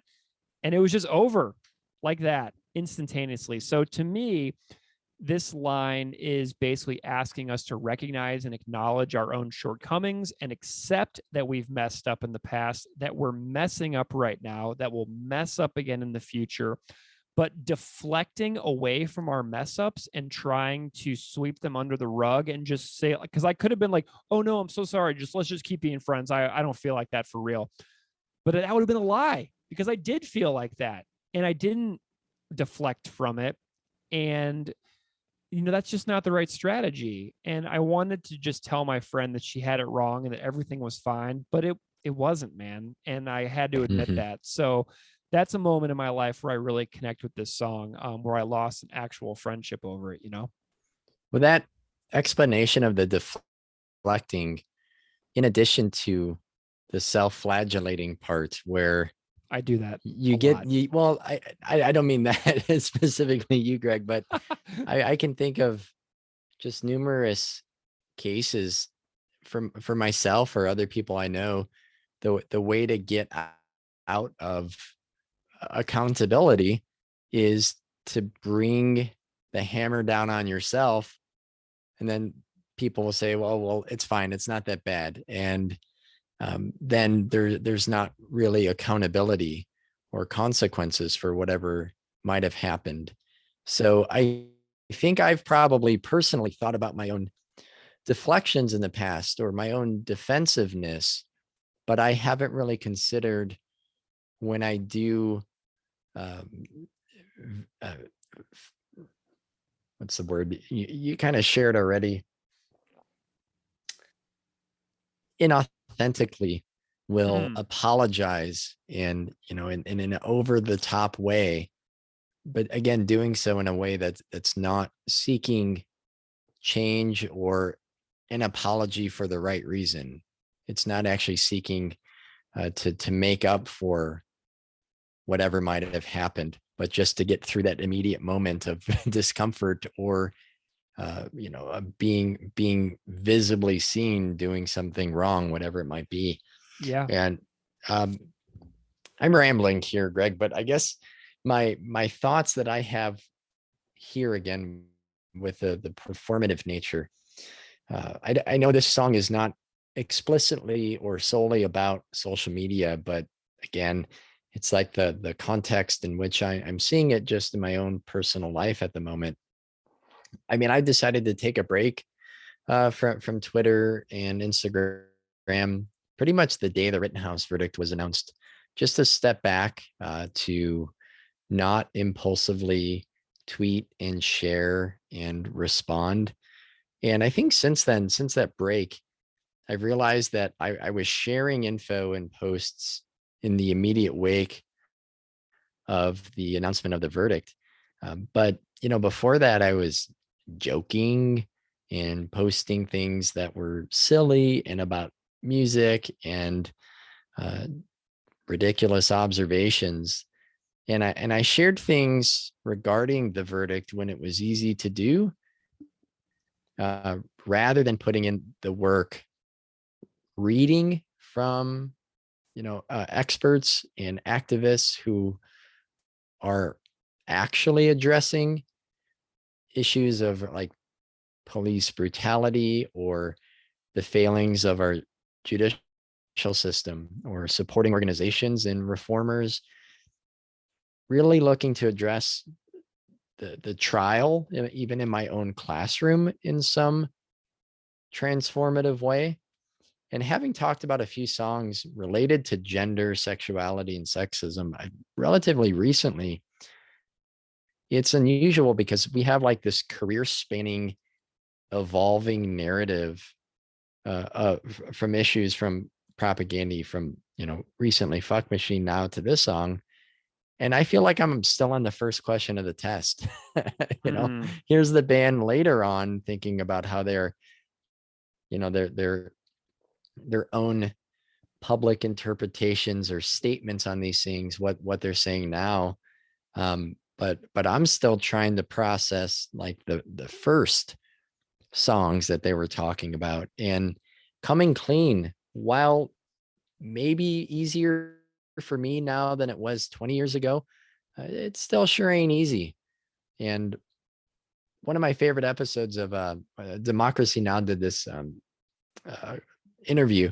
Amy Goodman interviewed Utah Phillips, and it was really released when he passed away. And he said that the most important movement in the world is the feminist movement. And if we can really figure out what's going on between men and women, the other problems will take care of themselves. I'm sure of it.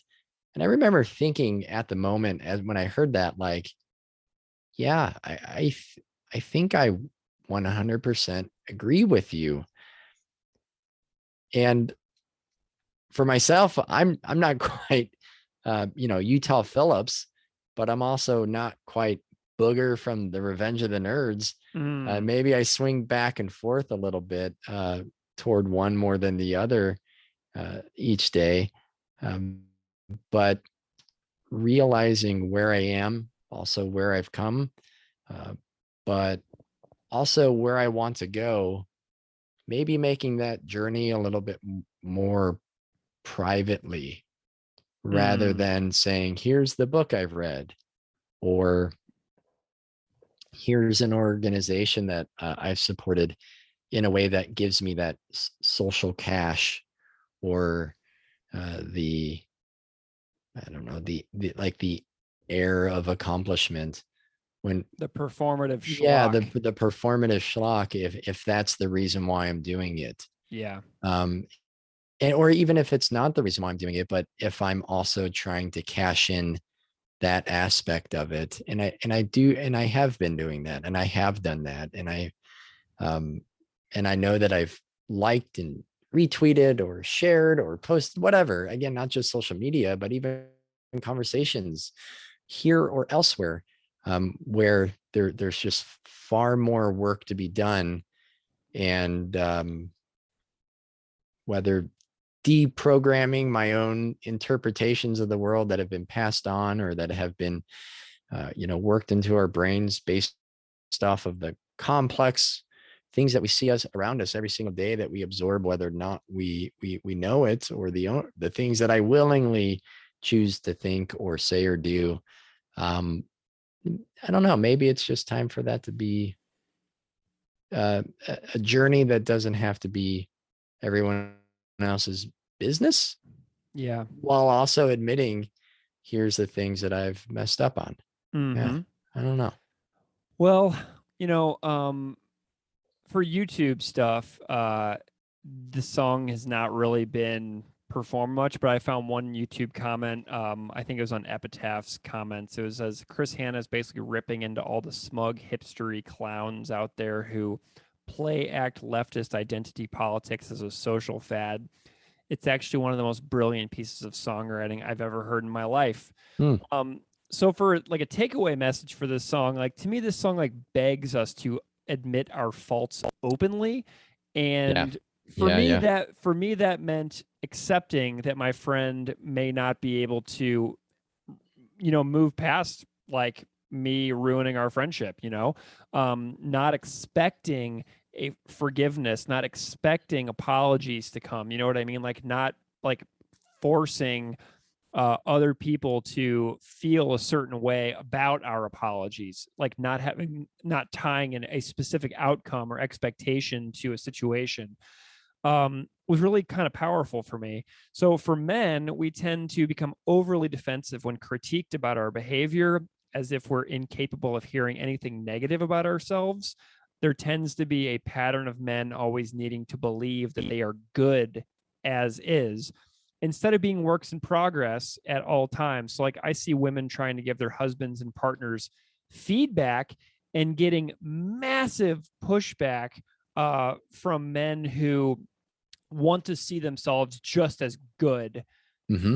instead of being able to grow more. Do you know what I mean? Right. Yeah. So understanding how we take feedback and how we expose our own hypocrisies and how we reflect upon our own hypocrisies once we have identified them is really super important. So that's kind of where I am with this tune.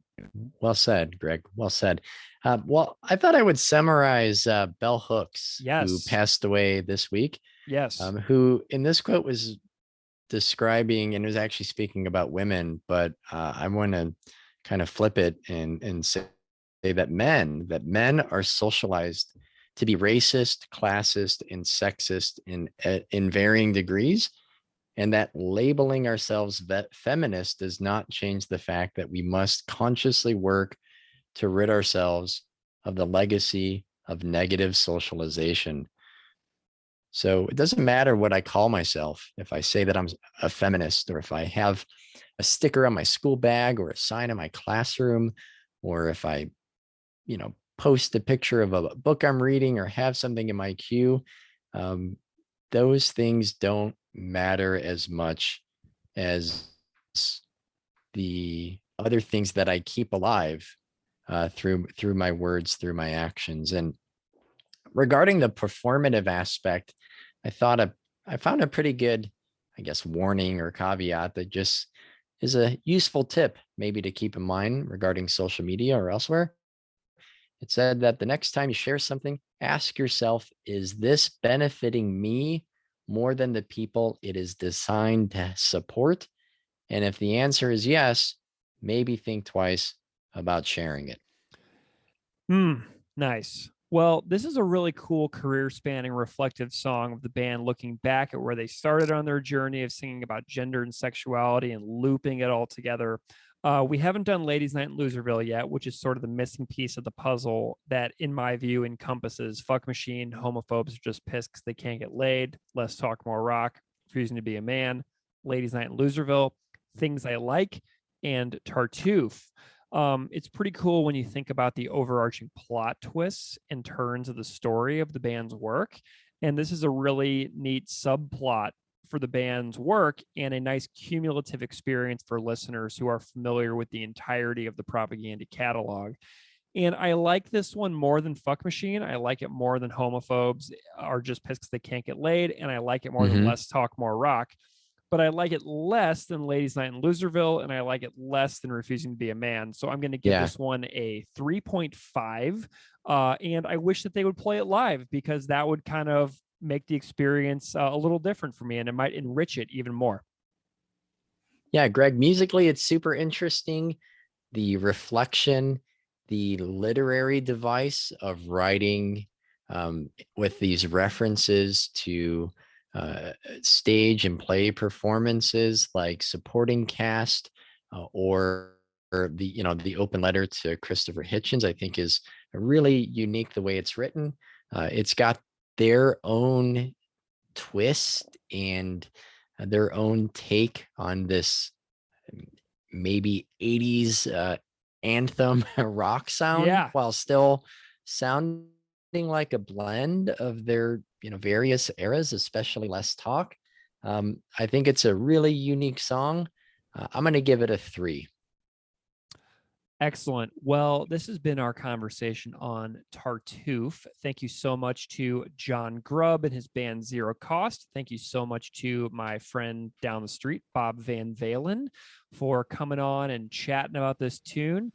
Keith, thank you as always for joining me on this wonderful journey that we do together here on this podcast. And if you want to find us, you can find us on Instagram and Twitter at PropagandyPod. You can email us at propagandapod@gmail.com. That's propagandapod@gmail.com.